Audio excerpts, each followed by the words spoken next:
विण भागा सत्संग न लभै विण संगत मैल भरीजै जियो।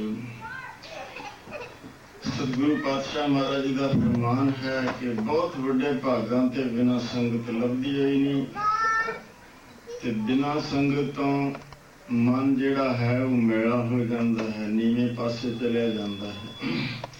संगत ही है जो इस मन नूं उचाई वल ना रस ते ना कीर्तन सरवण कराया सी। संत मिलै किछ सुनिया कहिए, संत इसके अखरी अर्थ जे आपां करिए सह अंत जिसने ए शरीर नूं अंत दे सहत निश्चय कर लिया है।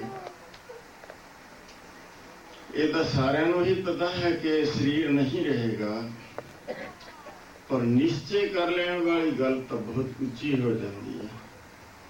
जदों ये निश्चय हो जाता है कि ये शरीर अंत वाला है, इसने नहीं रहना है, ये मिथ्या कच है, इनू शरीर नू अपना नहीं जानते, इसनू सिर्फ पंजा तत्तां दा थोड़े समय वास्ते मिलिया होया मानो एक घोड़े की तरह, जिवें किसी मालिक वालों असवार नूं किते जाण वास्ते घोड़ा मिलिया होवे, उस सफर के बाद उसने उत्थे पहुंच के काम करन के बाद आके मालिक नूं घोड़ा दे देना है। इउं ही वो शरीर नालों अंत वाला निश्चय करके अपनी पकड़ तोड़ लेंदे, उसनूं निश्चय कर लेंदे हन कि मेरा नहीं है, मैं शरीर नहीं हाँ। शरीर दा ते मेरा कोई दूर नेड़े दा संबंध भी नहीं है, जिवें रात्रि ते चानण दा कोई संबंध नहीं है, झूठ दा ते सच दा कोई संबंध नहीं है, इसे तरह ये शरीर दा ते मेरा कोई संबंध नहीं है। ये कूड़ झूठ है, जो मेरा आपा है वो सत्य स्वरूप है। जितना चिर अपने आपे नूं जान नहीं लिया जाता, उतना चिर इसकी कूड़ की जो मुहब्बत है, पकड़ है, वो छड्डी नहीं जा सकती। जदों निश्चय हो जाता है कि मेरा स्वरूप जो है इस नाल वखरा है, मैं शरीर नहीं, शरीर तो थोड़ा जा चिर पहला माता दे उदर विच बनावट जन्म लैन ते बाद इसका नाम अड अड धर्मां दे मुताबिक रखा जाता है। सिख धर्म के मुताबिक देख करके सतगुरु पातशाह महाराज जी के चरणों विच अरदास करके पातशाह जीओ आप जी ने सुपुत्र की दात बख्शिश की है, नाम भी मेहर करो। महावाग के पहले अखर तो नाम रख लिया जाता है, वो नाम जो इसका रखा जाता है वो भी देह दे नाल ही समाप्त हो जाता है। देह ना नाल आउंदी है ना नाल जांदी है, पर निश्चय कर लेना बहुत वड्डी वस्तु। ते देह नूं मिथ्या निश्चय कर लेंदे हन कि मिथ्या झूठ। सतगुरु गुरु नानक महाराज जी का फरमान है, कूड़ राजा कूड़ प्रजा कूड़ सब संसार, कूड़ मंडप कूड़ माड़ी कूड़ बैसन हार, कूड़ सोना कूड़ रूपा कूड़ पहनन हार, कूड़ मियाँ कूड़ बीबी खप होए खार, कूड़ कूड़ा नेहों लगा विसरिया करतार। वो अनुभव कर लेंदे हन महापुरुष कि एक कूड़ है, इसकी अटैचमेंट भी कूड़ है, इसके शौक पूरे करने वास्ते गुरु नालों हजारों मील दूर चले जाना ये सियाणप नहीं है। जिहड़ी वस्तु झूठ है उस बाबत गुरु के हुक्मां की अदूली हो जाए ये योग नहीं है। वो जान लेंदे हन कि कूड़ वास्ते सत वस्तु विसर गई है। तेनू विसर गया विसरिया करतार जिंदे मेरिए, तेनू विसरिया करतार जिंदे मेरिए।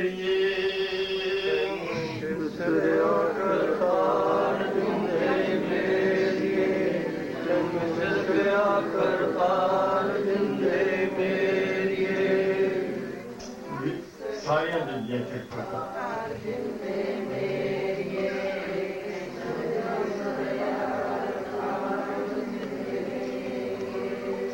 ਤੈਨੂੰ ਵਿਸਰਿਆ ਕਰਤਾਰ ਜਿੰਦੇ ਮੇਰੀਏ, ਤੈਨੂੰ ਵਿਸਰਿਆ ਕਰਤਾਰ ਜਿੰਦੇ ਮੇਰੀਏ, ਤੈਨੂੰ ਵਿਸਰਿਆ ਕਰਤਾਰ ਜਿੰਦੇ ਮੇਰੀਏ, ਤੈਨੂੰ ਵਿਸਰਿਆ ਕਰਤਾਰ ਜਿੰਦੇ ਮੇਰੀਏ, ਵਿਸਰਿਆ ਕਰਤਾਰ ਜਿੰਦੇ ਮੇਰੀਏ, ਤੈਨੂੰ ਵਿਸਰਿਆ ਕਰਤਾਰ ਜਿੰਦੇ ਮੇਰੀਏ।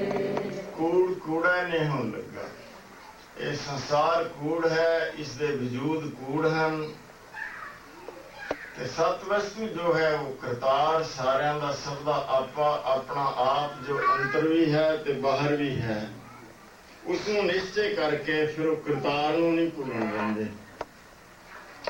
ਜਾਣ ਹੈ ਸੋਈ ਸੰਤ ਸੋਏ, ਜਿਹੜੇ ਉਸ ਤਤ ਸਾਰ ਵਸਤੂ ਨੂੰ ਜਾਣ ਲੈਂਦੇ ਹਨ ਤੇ ਸਰੀਰ ਨੂੰ ਅੰਤ ਦੇ ਸਹਿਤ ਵਾਲਾ ਮਿਥਿਆ ਝੂਠਾ ਜਾਣ ਲੈਂਦੇ ਹਨ।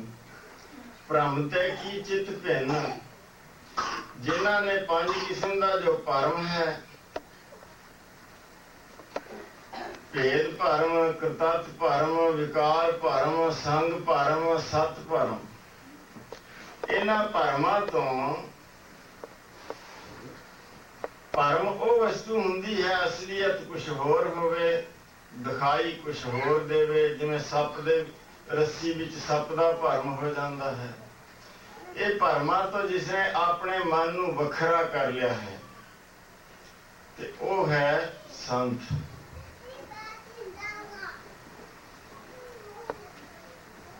ਗੁਰਸਿੱਖ ਤੇ ਸੰਤ, ਇਸ ਦੀ ਮਹੱਤਤਾ ਸਤਿਗੁਰੂ ਪਾਤਸ਼ਾਹ ਮਹਾਰਾਜ ਜੀ ਨੇ ਬਰਾਬਰ ਹੀ ਰੱਖੀ ਹੈ। ਜਿਨ੍ਹਾਂ ਸਵਾਸ ਗਰਾਸ ਨ ਵਿਸਰੈ ਹਰਨਾਮਾ ਮਨ ਮੰਤ, ਧਨ ਸੋ ਸਈ ਨਾਨਕਾ ਪੂਰਨ ਸੋਈ ਸੰਤ, ਜੋ ਸਵਾਸ ਗਰਾਸ ਧਿਆਏ ਮੇਰਾ ਹਰ ਹਰ ਸੋ ਸਿੱਖ ਗੁਰੂ ਮਨ ਭਾਵੈ। ਜੋ ਸਵਾਸ ਸਵਾਸ ਨਾਮ ਜਪਦਾ ਉਹੀ ਸਿੱਖ ਹੈ ਤੇ ਉਹੀ ਸੰਤ ਹੈ।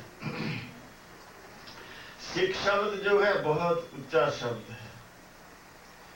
ਜਿਸ ਦੀ ਹੌਣ ਟੁੱਟ ਜਾਏ ਉਹ ਫਿਰ ਸਿੱਖ ਬਣਦਾ ਹੈ। ਹੌਣ ਟੁੱਟਦੀ ਹੈ ਜਦੋਂ ਨਿਸ਼ਚਾ ਹੋ ਜਾਏ ਕਿ ਇਹ ਮਿਥਿਆ ਕਾਚੀ ਗਗਰੀ ਦੇ ਝੂਠ ਹੈ। ਇਸ ਨੂੰ ਸਹੀ ਤੌਰ ਤੇ ਜਾਣ ਲਿਆ ਜਾਏ ਕਿ ਇਹ ਅਸਤ ਝੂਠ ਹੈ, ਫਿਰ ਇਹਦੇ ਨਾਲ ਹਉਮੈ ਟੁੱਟਦੀ ਹੈ, ਨਹੀਂ ਤਾਂ ਟੁੱਟਦੀ ਨਹੀਂ ਹੈ। ਸਾਰਾ ਜੀਵਨ ਭਰ ਦੇ ਵਾਸਤੇ ਹੀ ਕਰਦਾ ਹੈ ਇਨਸਾਨ ਜੋ ਵੀ ਕੁਛ ਕਰਦਾ ਹੈ, ਇਸ ਨੂੰ ਹੀ ਆਪਣਾ ਆਪਾ ਮੰਨਿਆ ਹੋਇਆ ਹੈ। ਜਿਵੇਂ ਸਾਡੇ ਪ੍ਰਾਤਨ ਸ਼ਾਸਤਰਾਂ ਵਿੱਚ ਵੀ ਆਉਂਦਾ ਹੈ ਕਿ ਆਤਮ ਬ੍ਰਹਮੇਤੀ ਨਿਸ਼ਚਿਤਯ ਭਾਵਾ ਭਾਵੋ ਚ ਕਲਪਿਤ। ਆਤਮਾ ਨੂੰ ਵੱਖਰਾ ਕਰਕੇ ਜਾਣ ਲਿਆ ਜਾਏ ਕਿ ਮੈਂ ਆਤਮਾ ਹਾਂ, ਆਤਮਾ ਬ੍ਰਹਮ ਹੈ। ਭਾਵਾ ਭਾਵ ਭਾਵੋ ਚ ਕਲਪਿਤੋ, ਨਾਮ ਰੂਪ ਦਾ ਹੋਣਾ ਤੇ ਉਸ ਦਾ ਅਭਾਵ ਹੋਣਾ ਆਤਮਾ ਦੇ ਵਿੱਚ ਕਲਪਨਾ ਹੀ ਹੈ, ਸੰਕਲਪ ਹੀ ਹੈ। ਇਹ ਵਸਤੂ ਨੂੰ ਜਦੋਂ ਨਿਸ਼ਚਾ ਕੀਤਾ ਜਾਂਦਾ ਹੈ ਉਦੋਂ ਗੱਲ ਬਣਦੀ ਹੈ, ਉਦੋਂ ਸੰਤ ਬਣਦਾ ਹੈ। ਜਾਣ ਹੈ ਸੋਈ ਸੰਤ ਸੋਏ, ਨਿਸਕਾਮ ਹੈ ਕਿੰਗ ਵਿਜਾਨਾਤੀ ਕਿੰਗ ਬਰੂਤੇ। ਪ੍ਰਾਤਨ ਸਾਡੇ ਰਿਸ਼ੀਆਂ ਦਾ ਮਤ ਵੀ ਜੇ ਅਸੀਂ ਥੋੜਾ ਜਿਹਾ ਵਿਚਾਰੀਏ ਉਹ ਵੀ ਗੁਰਬਾਣੀ ਨਾਲ ਮਿਲਦਾ ਹੈ। ਚਾਹੇ ਕਰੋਤੀ ਕਿਮ, ਇਹ ਨਿਸ਼ਚਾ ਹੋ ਜਾਏ ਕਿ ਨਾਮ ਰੂਪ ਝੂਠ ਹੈ, ਜਿਸ ਦਾ ਕੋਈ ਸਰੂਪ ਹੈ, ਜਿਸ ਦਾ ਕੋਈ ਨਾਮ ਹੈ, ਉਹ ਝੂਠ ਹੈ। ਤੇ ਮੇਰਾ ਸਰੂਪ ਜੋ ਹੈ ਉਹ ਮੇਰਾ ਆਪਾ ਹੈ, ਉਹ ਆਤਮਾ ਹੈ। ਆਤਮਾ ਜੋ ਹੈ ਉਹ ਸਤ ਵਸਤੂ ਹੈ, ਜੋ ਸਾਰਿਆਂ ਚ ਪਰਿਪੂਰਨ ਪਰਮੇਸ਼ਰ ਹੈ। ਜਿਨ੍ਹਾਂ ਸਰੀਰ ਦੇ ਵਿੱਚ ਆਇਆ ਹਿੱਸਾ ਹੈ ਉਸ ਨੂੰ ਗੁਰੂ ਨਾਨਕ ਮਹਾਰਾਜ ਜੀ ਨੇ ਆਤਮਾ ਕਿਹਾ ਹੈ। वेद शास्त्रां ने उसनूं कुटस्थ ਜਾਂ ਅਧਿਸ਼ਠਾਨ ਜਾਂ ਸਾਖੀ ਬ੍ਰਹਮ ਆਦਿਕਾਂ ਦੇ ਨਾਮਾਂ ਨਾਲ ਯਾਦ ਕੀਤਾ ਹੈ। ਪਰ ਉਹ ਸਮਝ ਜਦੋਂ ਆਉਂਦੀ ਹੈ ਕਿ ਇਹ ਤਾਂ ਸਾਰਾ ਕੁਝ ਹੀ ਝੂਠ ਹੈ, ਨਾ ਮੇਰੇ ਨਾਲ ਦੇਹ ਆਈ ਹੈ ਤੇ ਨਾ ਮੇਰੇ ਨਾਲ ਜਾਣੀ ਹੈ। ਇਹ ਗੁਰੂ ਦੀ ਕਿਰਪਾ ਨਾਲ, ਗੁਰੂ ਨਾਨਕ ਮਹਾਰਾਜ ਦੀ ਕਿਰਪਾ ਨਾਲ ਸਮਝ ਆਉਂਦੀ ਹੈ ਕਿ ਮੇਰਾ ਸਰੂਪ ਕੀ ਹੈ। ਪਰ ਜਦੋਂ ਦੇਹ ਨਾਲ ਸੰਬੰਧ ਟੁੱਟਦਾ ਹੈ, ਪਕੜ ਟੁੱਟਦੀ ਹੈ, ਇਸ ਨੂੰ ਝੂਠ ਜਾਣ ਕੇ ਫਿਰ ਅੱਗੇ ਗੱਲ ਚੱਲਦੀ ਹੈ ਕਿ ਫਿਰ ਮੈਂ ਹਾਂ ਕੀ। ਇਹ ਗੁਰੂ ਨਾਨਕ ਮਹਾਰਾਜ ਜੀ ਤੇ ਆਪਾਂ ਪੁੱਛਣ ਦਾ ਯਤਨ ਕਰਨਾ ਹੈ। ਜੋ ਕੁਝ ਦਿਖਾਈ ਦਿੰਦਾ ਹੈ, ਨਾਮ ਤੇ ਰੂਪ, ਜਿਸ ਦੀ ਕੋਈ ਸ਼ਕਲ ਹੈ, ਜਿਸ ਦਾ ਕੋਈ ਨਾਮ ਹੈ, ਇਹ ਮਾਇਆ ਦਾ ਅੰਸ਼ ਹੈ। ਸੰਸਾਰ ਵਿੱਚ ਇਹ ਮਾਇਆ ਹੈ। ਨਾਮ ਤੇ ਰੂਪ ਜਿਸ ਦੇ ਆਸਰੇ ਨਾਲ ਖੜੇ ਹਨ। ਕਾਠ ਕੀ ਪੁੱਤਰੀ ਕਹਾਂ ਕਰੈ ਬਪਰੀ, ਖਿਲਾਵਨ ਹਾਰੋ ਜਾਣੈ। ਉਹ ਜਿਸ ਦਾ ਆਸਰਾ ਹੈ ਨਾਮ ਰੂਪ ਸਰੀਰ ਦਾ, ਜਿਸ ਦੀ ਸੱਤਾ ਦੁਆਰਾ ਧੜਕਣ ਚੱਲਦੀ ਹੈ, ਸਵਾਸ ਚੱਲਦੇ ਹਨ, ਉਹ ਹੈ ਸਤ ਵਸਤੂ। ਜੋ ਸਤ ਵਸਤੂ ਹੈ ਉਸ ਨੂੰ ਜਾਣਨਾ ਹੈ, ਪਰ ਜਾਣਿਆ ਜਾਂਦਾ ਹੈ ਗੁਰੂ ਦੀ ਕਿਰਪਾ ਦੁਆਰਾ। ਇਸ ਦੇ ਵਿੱਚ ਬੜੀਆਂ ਰੁਕਾਵਟਾਂ ਹਨ ਉਸ ਨੂੰ ਜਾਣਨ ਵਾਸਤੇ। ਫਰੀਦ ਜੀ ਲਿਖਦੇ ਹਨ, ਫਰੀਦਾ ਮਨ ਮੈਦਾਨ ਕਰ ਟੋਏ ਟਿੱਬੇ ਲਾ। ਮਨ ਨੂੰ ਪੱਧਰਾ ਕਰ ਦੇ। ਟੋਏ ਜਿਹੜੀਆਂ ਹੈ ਸਾਡੇ ਵਿੱਚ ਬੁਰਾਈਆਂ, ਮਨ ਨੀਵੇਂ ਪਾਸੇ ਨੂੰ ਜਾਂਦਾ ਹੈ। ਇਹ ਟੋਏ ਹਨ ਸਾਡੇ ਵਿੱਚ, ਕਾਮ, ਕ੍ਰੋਧ, ਲੋਭ, ਮੋਹ, ਹੰਕਾਰ, ਸ਼ਬਦ, ਸਪਰਸ਼, ਰੂਪ, ਰਸ, ਗੰਧ, ਜਿਹੜਾ ਇਹ ਪੰਜਾਂ ਤਰੀਕਿਆਂ ਦੁਆਰਾ ਮਨ ਦੌੜਦਾ ਹੈ, ਇਹ ਸਾਰੇ ਟੋਏ ਹਨ। ਟਿੱਬੇ ਜੋ ਹੰਕਾਰਮਈ ਸਾਡਾ ਦੇਹ ਨਾਲ ਸੰਬੰਧ ਹੈ।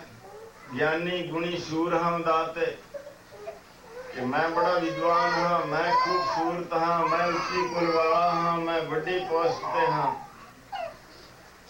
ਇਹ ਟਿੱਬੇ ਹਨ। ਇਹਦੇ ਵਿੱਚ ਇਹ ਉਦੋਂ ਲੈਂਦੇ ਹਨ ਜਦ ਅਸਲੀਅਤ ਦਾ ਪਤਾ ਲੱਗ ਜਾਏ ਕਿ ਇਹ ਜਿਹੜੀ ਦੇਹ ਹੈ ਮੈਂ ਨਹੀਂ ਤੇ ਦੇਹ ਮੇਰੀ ਨਹੀਂ ਹੈ ਤੇ ਦੇਹ ਨਾਲ ਮੇਰਾ ਕੋਈ ਸੰਬੰਧ ਨਹੀਂ ਹੈ। ਥੋੜੇ ਦਿਨਾਂ ਵਾਸਤੇ ਦੇਹ ਮੈਨੂੰ ਸਫਰ ਕਰਾ ਸਿਆ, ਕਾਲਾ ਸਿਆ ਵਰਗਾ ਹੋਇਆ। ਸਾਡੇ ਸੁਭਾਵ ਪੱਕ ਗਏ ਜਨਮਾਂ ਜਨਮਾਤਰਾਂ ਦੇ। ਇਸ ਨਾਲ ਹਉਮੈ ਜੋੜਦਿਆਂ ਦੇ, ਇਸ ਨਾਲ ਆਪਣਤ ਸਮਝਦਿਆਂ ਦੇ, ਇਸ ਨੂੰ ਆਪਣੀ ਸਮਝਦਿਆਂ ਮੈਂ ਦੇਹ ਸਮਝਦੇ ਹੋਇਆਂ ਨੂੰ ਬੜੇ ਜਨਮ ਬੀਤ ਗਏ। ਪਰ ਇਹ ਗੁਰੂ ਦੀ ਕਿਰਪਾ ਦੁਆਰਾ ਅਸੀਂ ਜਾਣਨਾ ਹੈ ਕਿ ਇਸ ਨਾਲੋਂ ਪਿੱਛਾ ਕਿਵੇਂ ਛੁੱਟੇ। ਜਦੋਂ ਇਸ ਨੂੰ ਜਾਣ ਲਿਆ ਜਾਂਦਾ ਹੈ ਤਾਂ ਜੀਵ ਜੋ ਹੈ ਕਾਮਨਾ ਤੋਂ ਰਹਿਤ ਹੋ ਜਾਂਦਾ ਹੈ, ਨਿਸ਼ਕਾਮ ਹੈ। ਫਿਰ ਕਿੰਗ ਬਜਾਨਾਤੀ ਕਿੰਗ ਬਰੂਤੇ। ਸਾਡੇ ਪ੍ਰਾਤਨ ਰਿਸ਼ੀ ਜਿਨ੍ਹਾਂ ਨੇ ਜਾਣਿਆ ਹੈ ਉਹ ਵੀ ਦੱਸਦੇ ਹਨ, ਫਿਰ ਕਿਹੜੀ ਵਸਤੂ ਰਹਿ ਜਾਂਦੀ ਹੈ ਜੋ ਜਾਣਨੇ ਯੋਗ ਹੋਵੇ, ਕਿਹੜੀ ਵਸਤੂ ਰਹਿ ਜਾਂਦੀ ਹੈ ਜੋ ਕਥਨ ਕਰਨੇ ਯੋਗ ਹੋਵੇ। ਜੇ ਜਾਣ ਲਿਆ ਜਾਏ ਕਿ ਦੇਹ ਮੈਂ ਨਹੀਂ ਹਾਂ, ਇਹ ਤਾਂ ਮਿਥਿਆ, ਕਾਚੀ, ਗਗਨੀ, ਝੂਠ। ਜੋ ਗੁਰੂ ਨਾਨਕ ਮਹਾਰਾਜ ਜੀ ਦੇ ਸ਼ਬਦ ਅਸੀਂ ਹੁਣੇ ਹੀ ਵਿਚਾਰਿਆ ਸੀ, ਕੂੜ ਰਾਜਾ ਕੂੜ ਪਰਜਾ। ਮੇਰਾ ਇਹਦੇ ਨਾਲ ਕੂੜ ਨਾਲ ਕੋਈ ਸੰਬੰਧ ਨਹੀਂ। ਜੇ ਸਮਝ ਪੈ ਜਾਏ ਫਿਰ ਪਤਾ ਲੱਗਦਾ ਫਿਰ ਮੈਂ ਹਾਂ ਕੀ। ਫਿਰ ਗੁਰੂ ਨਾਨਕ ਮਹਾਰਾਜ ਜੀ ਦੇ ਦੁਆਰਾ ਸਮਝ ਆਉਂਦੀ। ਗੁਰੂ ਨਾਨਕ ਮਹਾਰਾਜ ਦੇ ਚਰਨਾਂ ਵਿੱਚ ਜਦੋਂ ਆਪ ਜੀ ਕਰਤਾਰਪੁਰ ਸਾਹਿਬ ਚੌਥੀ ਉਦਾਸੀ ਤੇ ਬਾਅਦ ਜੋ ਹਜ਼ੂਰ ਪਾਤਸ਼ਾਹ ਜੀ ਨੇ ਸਿੱਖ ਜਗਤ ਨੂੰ ਫਰਮਾਨ ਕੀਤਾ ਸੀ ਕਿ ਹੱਕ ਦੀ ਕਿਰਤ ਕਰਨੀ, ਵੰਡ ਛਕਣਾ, ਨਾਮ ਜਪਣਾ, ਸਿੱਖੀ ਸਟਾਰਟਿੰਗ ਸਿੱਖਿਆ ਦਿੱਤੀ ਸੀ, ਉਹਨੂੰ ਪ੍ਰੈਕਟੀਕਲ ਰੂਪ ਦੇਣ ਵਾਸਤੇ ਹਜ਼ੂਰ ਪਾਤਸ਼ਾਹ ਨੇ ਖੇਤੀ ਕਰਵਾਉਣੀ ਸ਼ੁਰੂ ਕਰ ਦਿੱਤੀ ਤੇ ਦਿਨ ਰਾਤ ਲੰਗਰ ਚੱਲਦਾ ਹੈ, ਵੰਡ ਕੇ ਛਕਿਆ ਜਾਂਦਾ ਹੈ। ਹੱਕ ਦੀ ਕਿਰਤ ਕਿਵੇਂ ਕਰੀਦੀ ਹੈ ਉਸ ਦਾ ਤਰੀਕਾ ਸਮਝਾਉਣ ਵਾਸਤੇ ਹਜ਼ੂਰ ਪਾਤਸ਼ਾਹ ਜੀ ਨੇ ਹੱਥੀਂ ਖੇਤੀ ਕਰਵਾਉਣੀ ਸ਼ੁਰੂ ਕਰਵਾ ਦਿੱਤੀ ਕਿ ਮੇਰਾ ਸਿੱਖ ਐ ਹੱਕ ਦੀ ਕਿਰਤ ਕਰੇ ਤਾਂ ਕਿ ਸੰਸਾਰ ਵਿੱਚੋਂ ਭ੍ਰਿਸ਼ਟਾਚਾਰ ਮੁੱਕ ਜਾਏ ਤੇ ਸਾਰੇ ਸੰਸਾਰ ਵਿੱਚ ਭਰਾਤਰੀ ਪਿਆਰ ਪੈ ਜਾਏ, ਸਭ ਨਾਲ ਵੰਡ ਛਕੇ, ਕੋਈ ਸੰਸਾਰ ਵਿੱਚ ਭੁੱਖਾ ਨਾ ਰਹਿ ਸਕੇ। ਇਹ ਸ਼ਲੋਕ ਪੜ੍ਹਾਉਂਦਿਆਂ ਨੇ ਪਾਤਸ਼ਾਹ ਨੇ करतारपुर साहिब विखे आप जी ने निवास किया 4 उदासियां ते बाद इत्थे एक दिन गुरु पातशाह दे चरणों विच 2 प्रेमी आए। भावें रोज हजारां दी तादाद विच आंदे सन गुरमुख प्यारे तां, पर ਇਹ जे बहुत थोड़े हुंदे जिन्हां दे सवाल भी ਉੱਚੇ ਹੁੰਦੇ ਹਨ ਤੇ ਅਸਲੀਅਤ ਜਾਣਨ ਦਾ ਯਤਨ ਕਰਦੇ। नहीं तो असी गुरु पातशाह के चरणों में आउंदे हाँ ते इत्थे भी दुनियावी मंगां ज़्यादा मंगते हाँ। पातशाह बच्चे की सेहत ठीक हो जाए, मुकदमा जित लईए, मेरा भरा इंडिया तो आ रहा है, उहदे विघ्नां की निवृत्ति करो, किरपा करो, कामकार विच तरक्की बख्शो। इदां दियां तां भावें असी बेनतियां करते हाँ बहु गिणती विच। पै मान अपने पै ताना अपने ही पै अर्थ। मान भी सिख नूं गुरु दा हुंदा है, तान भी सिख नूं गुरु दा ही हुंदा है। सिख दा संबंध ही अपने गुरु नाल हुंदा है। पर थोड़े गुरमुख उच्चे सवाल लैके आंदे हन गुरु दे चरणां विच।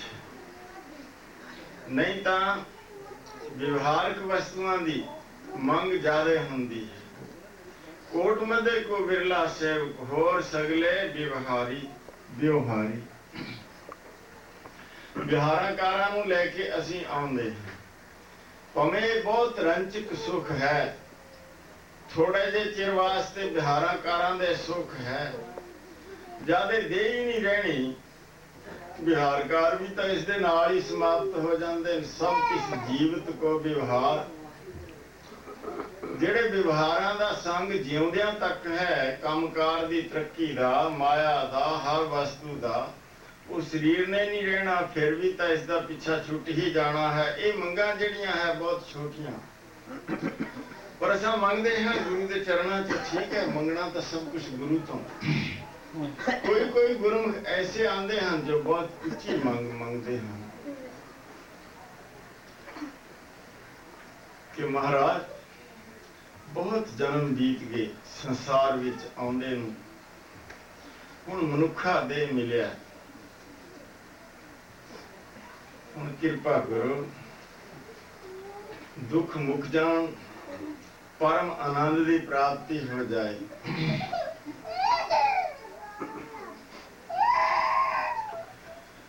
मेहर करो हुण फिर जन्म मरण का चक्कर ना पै जाए किते।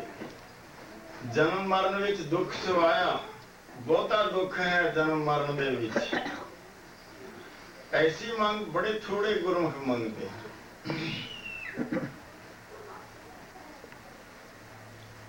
मनुखा जन्म 184 भ्रम त्या दुलभ जन्म पाए होए, नानक नाम संभाल तू 100 दिन नेड़ा आए होए।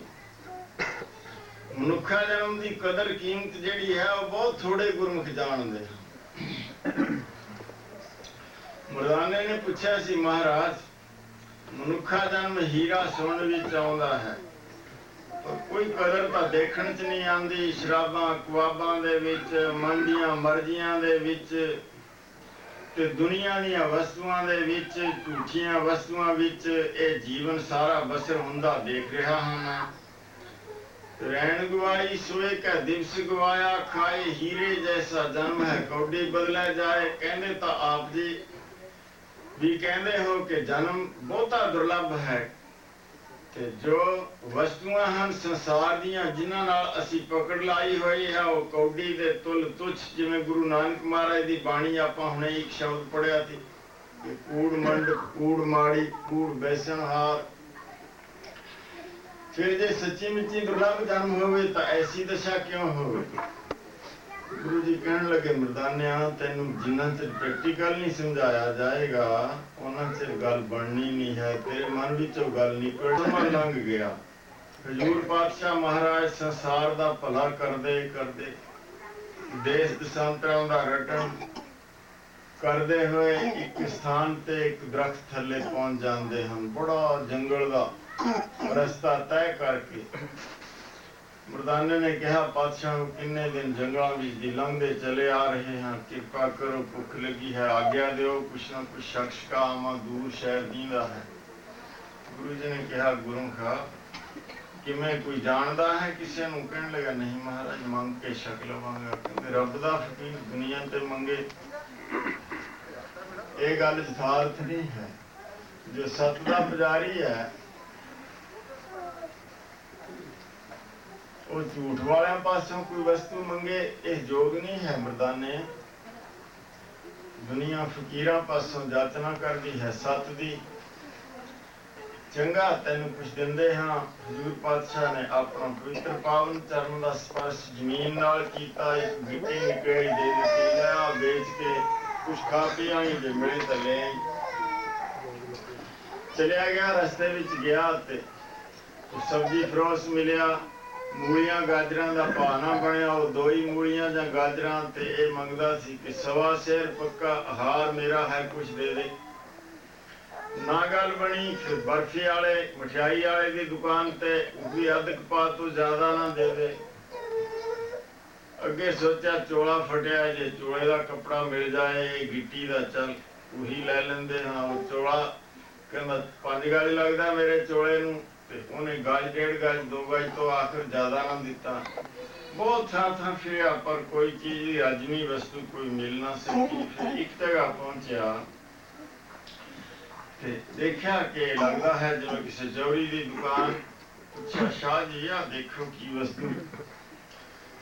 उसने अपने सेवक तो 100 रुपया चांदी का थैली मंगा के उसनूं उच्चे थां रुमालां ते रख के लंबा पै के मत्था टेकिया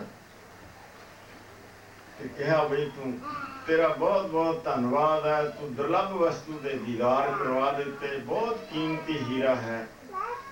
आ मैं ਇਹਦਾ 100 रुपया भेटा करदा हाँ। उदों तो आदमी पैसा 2 पैसे विच रज लैंदा सी। बड़ा हैरान होया, पैसे लेके गुरु नानक महाराज के चरणों विच ते हीरा भी ले आया। इन्हें कह दिता ही जे बेचना है तो हिंदुस्तान के बड़े बड़े जौहरी इकट्ठे होणगे, शाही जौहरी पब्लिक दे, फिर विचार होवेगी। पर यह तो बहुत बेकीमती शय है। हो सकता है इसकी सही कीमत संसार विच पूरी हो ही ना सके। जिमें कोनूर हीरे बाबत आंदा है कि महाराजा रणजीत सिंह ने बहुत सारे जौहरी बुला के पूछा इसकी कीमत। किसी ने कहा 1 हिंदुस्तान, किसी ने 2 हिंदुस्तान, किसी ने कितनी। आखिर इत्थे तक चली गई जौहरियां दी आवाज कि सारा संसार ते धरती ते हीरे जवाहरात खरीदे जा सकते हैं, इसकी सही कीमत फिर भी नहीं हो सकती। महाराजा रणजीत सिंह ने दस्या कि मैं इसकी कीमत दस दिंदा हाँ। एक डंडा खड़ा करके कि इसकी कीमत डंडा है, जिसके पास डंडा है वो ले सकता है, खरीद नहीं सकता। इवें ये जवारी ने दस्या कि यह तो बेकीमती वस्तु है। शायद हिंदुस्तान भर दे जवारी इकट्ठे होकर भी पूरी कीमत ना पा सकन। इसका मालिक कौन है? दस्या नानक निरंकारी पातशाह बाहर सुसोभित हाँ। पूछा ही जे बेचना हो। दोनों वस्तुआं गुरु जी के चरणों ते रखियां। महाराज थोड़ियां तुसी समझ नहीं आती, सारी गल दस दी। गुरु जी ने पूछा मर्दाने जदों 2 मूलियां ते वध कोई नहीं सी दिंदा उदों ये की सी? उदों भी तो वही कीमती बेकीमती हीरा सी। कहने लगा हाँ पातशाह फिर उदों भी तो वही वस्तु सी, अदल बदल तक कुछ नहीं किया। जदों तेन वध पा जां पाइया तक मिठाई मिलती सी, उस तो ज्यादा नहीं सी मिलती, उदों ये की वस्तु सी? उदों भी महाराज यही होएगा। कपड़े मौके होर तू थां भटकदा फिरदा रहा, सैकड़े चीजां लई पुछदा रहा है ते किसी ने तेनों रजमी कोई वस्तु नहीं दिती जां वस्त्र आदि पहनण लई जिन्ना शरीर ते आ सके उन्ना नहीं दिता ते उदों ये की सी? कहने लगे महाराज सी तो उदों भी वही वस्तु जो जौहरी ने दसी है।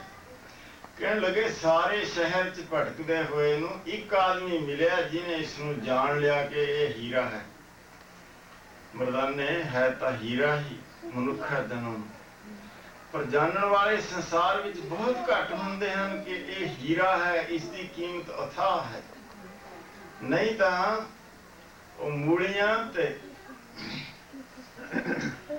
मिठाई आदि वांगू जिमें अध पा तो ज्यादा मिठाई ना देवे, 2 मूलियां तो वध मिठाई ना देवे। मर्दानिया यही शक्ल है संसार की। है बहुत बेकीमती हीरा मनुख है जन्म, पर जिमें वीर जी ने कहा वीर एक अचंभो देखिया हीरा हाट बिकाए बन जन हारै बाहरा कौडी बदलै जाए मर्दानिया। ये ਜਿਹੜੇ ਲੋਕ ਹੈ ਇਸ ਨੂੰ ਕੌਡੀਆਂ ਦੇ ਭਾਅ ਵੇਚ ਰਹੇ ਹਨ। ਸੰਸਾਰ ਦੇ ਜੋ ਪ੍ਰਾਣੀ ਹੈ ਇਸ ਦੀ ਸਹੀ ਕੀਮਤ ਨਹੀਂ ਜਾਣ ਰਹੇ। ਸਾਰੇ ਸ਼ਹਿਰ ਵਿੱਚੋਂ ਹੀਰੇ ਦੀ ਕੀਮਤ ਇੱਕ ਨੇ ਜਾਣੀ ਹੈ। ਇਵੇਂ ਜੇਕਰ ਕੋਈ ਕਰੋੜਾਂ ਵਿੱਚੋਂ ਕੋਈ ਵਿਰਲਾ ਇਸ ਦੀ ਕੀਮਤ ਜਾਣਦਾ ਹੈ, ਉਸ ਦੇ ਬਦਲੇ 7 ਵਸਤੂ ਵਿਆਜ ਲੈਂਦਾ ਹੈ। ਪਿਆਰਿਓ ਕੌਡੀਆਂ ਦੇ ਫਾ ਚੱਲਿਆ, ਪਿਆਰਿਓ ਕੌਡੀਆਂ ਦੇ ਫਾ ਚੱਲਿਆ, ਪਿਆਰਿਓ ਕੌਡੀਆਂ ਦੇ ਫਾ ਚੱਲਿਆ, ਪਿਆਰਿਓ ਕੌਡੀਆਂ ਦੇ ਫਾ ਚੱਲਿਆ। ਸਾਰੀਆਂ ਬੀਬੀਆਂ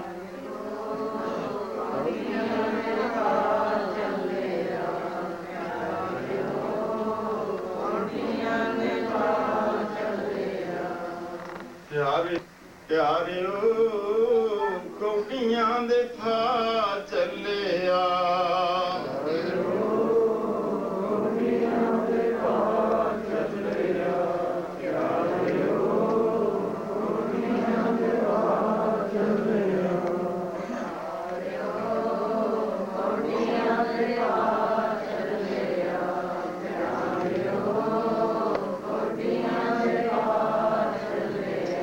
ਹੀਰਾ ਜਨਮ ਅਮੋਲਕ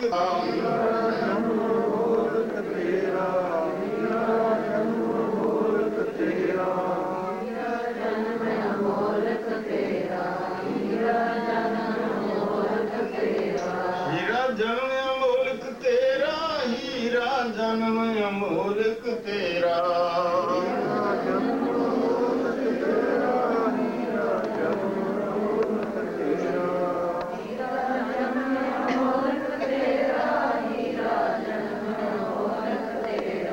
ਹੀਰਾ ਜਨਮ ਅਮੋਲਕ ਤੇਰਾ, ਹੀਰਾ ਜਨਮ ਅਮੋਲਕ ਤੇਰਾ।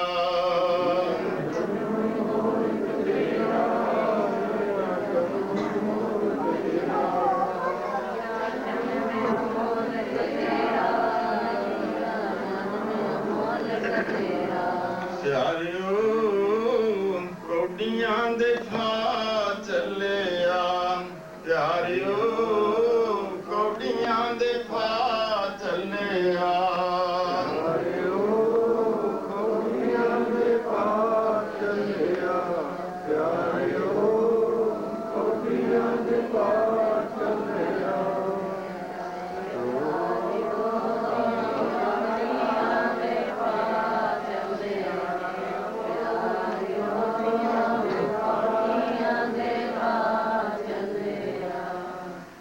कोटमध्य को बिरलति निर्वीरतः तत् निश्चय मात्रेण प्राज्ञो भवति निर्वीरतः। साडे महान ऋषि जो प्रातन हुए हैं वो भी मानते हैं कि जो जीव है ये जितना चिर तक क्रिया का अवमान करता है, अपने कर्तव्य का मान करता है कि मैं कुछ करन वाला हाँ, मैं कुछ कर सकता हाँ, मेरी कोई होंद है, मैं देह हाँ, जितना चिर तक देह मनता है उतना चिर तक अपने आप नू करता मनता है। जावे जाने मैं किछ करता, तब लग गर्भ जोन में फिरता। अनक तपस्या करे अहंकार, नरक स्वर्ग फिर अवतार।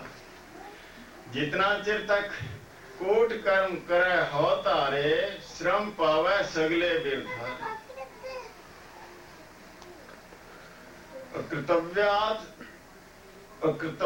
कृतव्या नादा मूढ़ो नैपनोती निर्वीरता। जितना चिर ये मनुख जो है अपने कर्तव्य का अभिमान करता है, जहाँ ये सोच लेंदा है कि मैं साधु बन गया, मैं सब कुछ छोड़ दिया, अकर्ता बन जाता है। ना करन पुणे का भी अभिमान जिहड़ा है वो बन लेंदा है कि मैंने सारा कुछ छोड़ दिया संसार। ਉਤਨਾ ਚਿਰ ਸਾਡੇ ਪ੍ਰਾਤਨ ਰਿਸ਼ੀ ਵੀ ਦੱਸਦੇ ਹਨ ਕਿ ਮੂੜ ਹੋ, ਇਹ ਜੀਵ ਮੂਰਖ ਹੀ ਹੈ।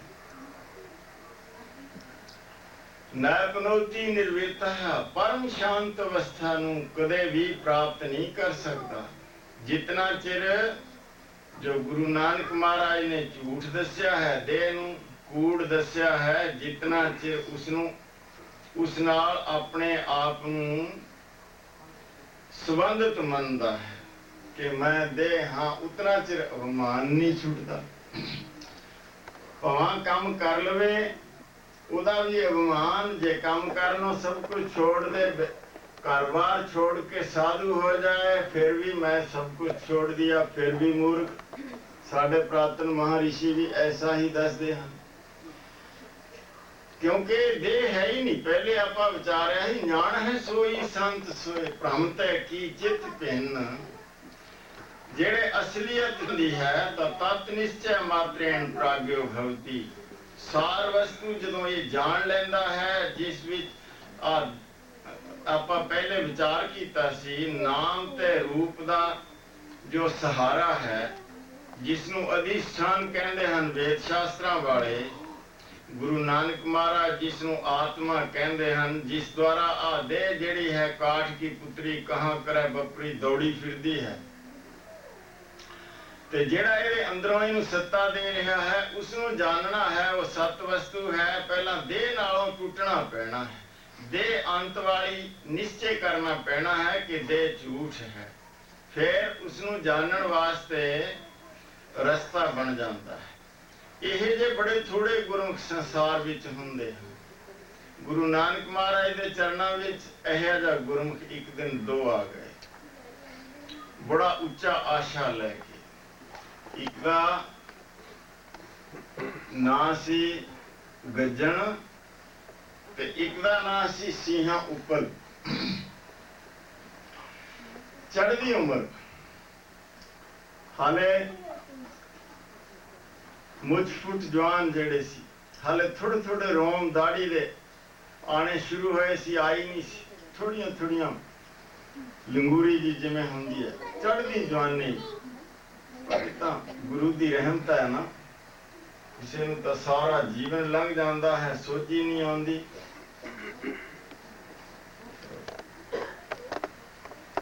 ਇੱਕ ਨੂੰ ਸੋਝੀ ਆ ਗਈ, ਫਿਰਦੇ ਬੇਪਰਵਾਹ, ਇੱਕ ਜੀਵਨ ਭਰ ਸਾਰਾ ਲਗਾ ਲੈਂਦੇ ਹਨ, ਗੱਲ ਨਹੀਂ ਬਣਦੀ।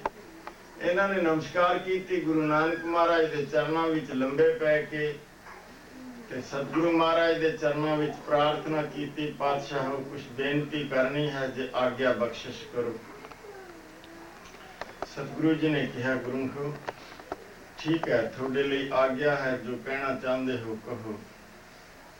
ਮਹਾਰਾਜ ਅਸੀਂ ਸੰਸਾਰ ਵਿੱਚ ਕਿਉਂ ਆਏ ਹਾਂ, ਇਸ ਬਾਬਤ ਕਿਰਪਾ ਕਰੋ, ਕੁਛ ਰੋਸ਼ਨੀ ਪਾਓ। ਸਤਿਗੁਰੂ ਜੀ ਨੇ ਦੱਸਿਆ, ਗੁਰਮੁਖੋ ਇਹ ਜਿਹੜਾ ਸਰੀਰ ਹੈ ਕਰਮਾਂ ਦੇ ਮੁਤਾਬਕ ਇਸ ਨੂੰ ਜਨਮ ਲੈਣਾ ਪੈਂਦਾ ਹੈ। 84 ਲੱਖ ਜੂਨ, ਫਿਰ 84 ਲੱਖ ਜੂਨ ਭੋਗ ਕੇ ਫਿਰ ਮਨੁੱਖਾ ਜਨਮ ਮਿਲਦਾ ਹੈ। ਜਿਹੜੇ ਇਸ ਦੇ ਕੀਤੇ ਹੋਏ ਕਰਮ ਹੈ ਉਹ ਭੋਗਣੇ ਪੈਂਦੇ ਹਨ। ਕੋਟ ਕਲਪ ਕਰਮ ਸਤੈਰਪੀ, ਕਰੋੜਾਂ ਕਲਪ ਵੀ ਜੇ ਲੰਘ ਜਾਣ, ਜੋ ਕੁਛ ਇਹ ਕਰਦਾ ਹੈ ਉਸ ਦਾ ਕੀਤਾ ਹੋਇਆ ਫਲ ਜਿਹੜਾ ਹੈ ਇਸ ਨੂੰ ਭੋਗਣਾ ਪੈਂਦਾ ਹੈ। ਬਿਨ ਭੋਗੇ ਭਾਗੈ ਨਹੀਂ, ਕਰਮ ਬਲੀ ਬਲਵਾਨ। ਇੱਕ ਕਲਪ ਹੁੰਦਾ 4 ਅਰਬ 32 ਕਰੋੜ ਸਾਲ ਦਾ। ਜੇ ਕਰੋੜ ਕਲਪ ਲੰਘ ਜਾਣ, ਕੋਈ ਇਹਦਾ ਕੀਤਾ ਹੋਇਆ ਕਰਮ ਹੈ ਉਹ ਵੀ ਪਰਮੇਸ਼ਰ ਭੁਲਾਉਂਦਾ ਨਹੀਂ, ਉਹਦਾ ਫਲ ਫਿਰ ਵੀ ਭੋਗੇ ਤੇ ਬਿਨਾਂ ਪਿੱਛਾ ਨਹੀਂ ਛੁੱਟਦਾ। ਕਹਿਣ ਲੱਗੇ ਜੀਵ ਜਿਹੜਾ ਹੈ ਕਰਮਾਂ ਦੀ ਵਜ੍ਹਾ ਕਰਕੇ ਜਨਮਾਂ ਜਨਮਾਂਤਰਾਂ ਵਿੱਚ ਘੁੰਮਦਾ ਹੈ। ਬੇਨਤੀ ਕੀਤੀ, ਮਹਾਰਾਜ ਉਹ ਕਰਮ ਕਿਵੇਂ ਬਣਦੇ ਹਨ? ਕਰਮ ਕੀ ਵਸਤੂ ਹੈ ਜਿਨ੍ਹਾਂ ਵਿੱਚ ਇਤਨੀ ਸ਼ਕਤੀ ਹੈ? ਗੁਰੂ ਨਾਨਕ ਮਹਾਰਾਜ ਦੇ ਵਿਚਾਰ ਜੋ ਹੈ ਉਹ ਥੋੜੇ ਜਿਹੇ, ਜੇ ਅਸੀਂ ਪੂਰੇ ਟਿਕਾ ਨਾਲ ਸਮਝਣ ਦਾ ਯਤਨ ਕਰਾਂਗੇ ਫਿਰ ਗੱਲ ਬਣੇਗੀ। ਜੇ ਵਿੱਚ ਅਸੀਂ ਥੋੜੀ ਬਹੁਤੀ ਗੱਲਾਂ ਬਾਤਾਂ ਕਰਾਂਗੇ ਫਿਰ ਗੱਲ ਨਹੀਂ ਬਣਨੀ। ਅਸਲੀ ਸਾਰਿਆਂ ਦਾ ਪ੍ਰਯੋਜਨ ਇਹੀ ਹੈ ਜੋ ਅਸਾਂ ਵਿਚਾਰ ਗੁਰੂ ਨਾਨਕ ਮਹਾਰਾਜ ਜੀ ਪਾਸੋਂ ਸਮਝਣ ਦਾ ਯਤਨ ਕਰਨਾ ਹੈ। ਕਾਇਆ ਨਗਰ ਬਸਤ ਹਰ ਸੁਆਮੀ, ਹਰ ਨਿਰਭਉ ਨਿਰਵੈਰ ਨਿਰੰਕਾਰਾ। ਇਸ ਕਾਇਆ ਨਗਰ ਦੇ ਵਿੱਚ ਨਿਰਭਉ ਨਿਰੰਕਾਰ ਨਿਰਵੈਰ ਵਾਹਿਗੁਰੂ ਵਸਦਾ ਹੈ। ਹਰ ਨਿਕਟ ਵਸਤ ਕਛ ਨਦਰ ਨਾ ਆਵੇ, ਹਰ ਲਾਦਾ ਗੁਰ ਵਿਚਾਰ। ਨੇੜੇ ਤੋਂ ਨੇੜੇ ਵਸਦਾ ਹੈ ਪਰ ਦਿਸਦਾ ਨਹੀਂ ਹੈ, ਲੱਭ ਜਾਂਦਾ ਹੈ ਗੁਰੂ ਨਾਨਕ ਮਹਾਰਾਜ ਦੀ ਵਿਚਾਰ ਸਿੱਖਣ ਦੁਆਰਾ। ਗੁਰੂ ਦੀ ਵਿਚਾਰ ਜਦ ਸਾਨੂੰ ਆ ਜਾਏ ਫਿਰ ਉਹ ਵਸਤੂ ਲੱਭ ਜਾਂਦੀ, ਜਿਹੜੀ ਨੇੜੇ ਤੋਂ ਨੇੜੇ ਹੋਣ ਦੇ ਬਾਵਜੂਦ ਵੀ ਦਿਖਾਈ ਨਹੀਂ ਦੇ ਰਹੀ। ਇਸ ਲਈ ਆਪਾਂ ਗੁਰੂ ਨਾਨਕ ਮਹਾਰਾਜ ਦੇ ਵਿਚਾਰ ਸਮਝਣ ਦਾ ਯਤਨ ਕਰਨਾ ਹੈ। ਐਸਾ ਸਮਾਂ ਤੈਨੂੰ ਫੇਰ ਨਾ ਮਿਲੇਗਾ, ਐਸਾ ਸਮਾਂ ਤੈਨੂੰ ਫੇਰ ਨਾ ਮਿਲੇਗਾ। ਐਸਾ ਸਮਾਂ ਤੈਨੂੰ ਫੇਰ ਨਾ ਮਿਲੇਗਾ, ਐਸਾ ਸਮਾਂ ਤੈਨੂੰ ਫੇਰ ਨਾ ਮਿਲੇਗਾ।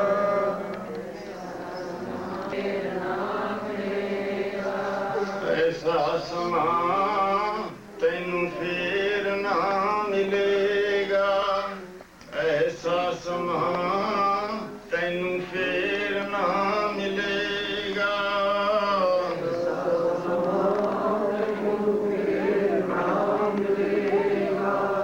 ਐਸਾ ਸਮਾਂ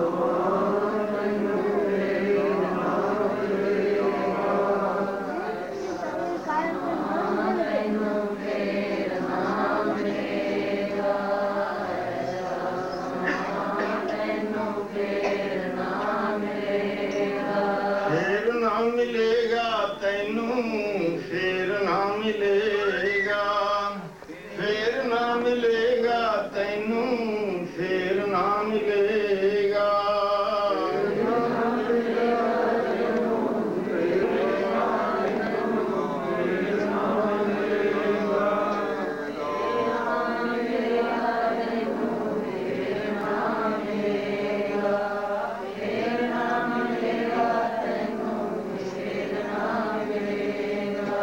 ਐਸਾ ਸਮਾਂ ਤੈਨੂੰ ਫੇਰ ਨਾ ਮਿਲੇਗਾ, ਐਸਾ ਸਮਾਂ ਤੈਨੂੰ ਫੇਰ ਨਾ ਮਿਲੇਗਾ।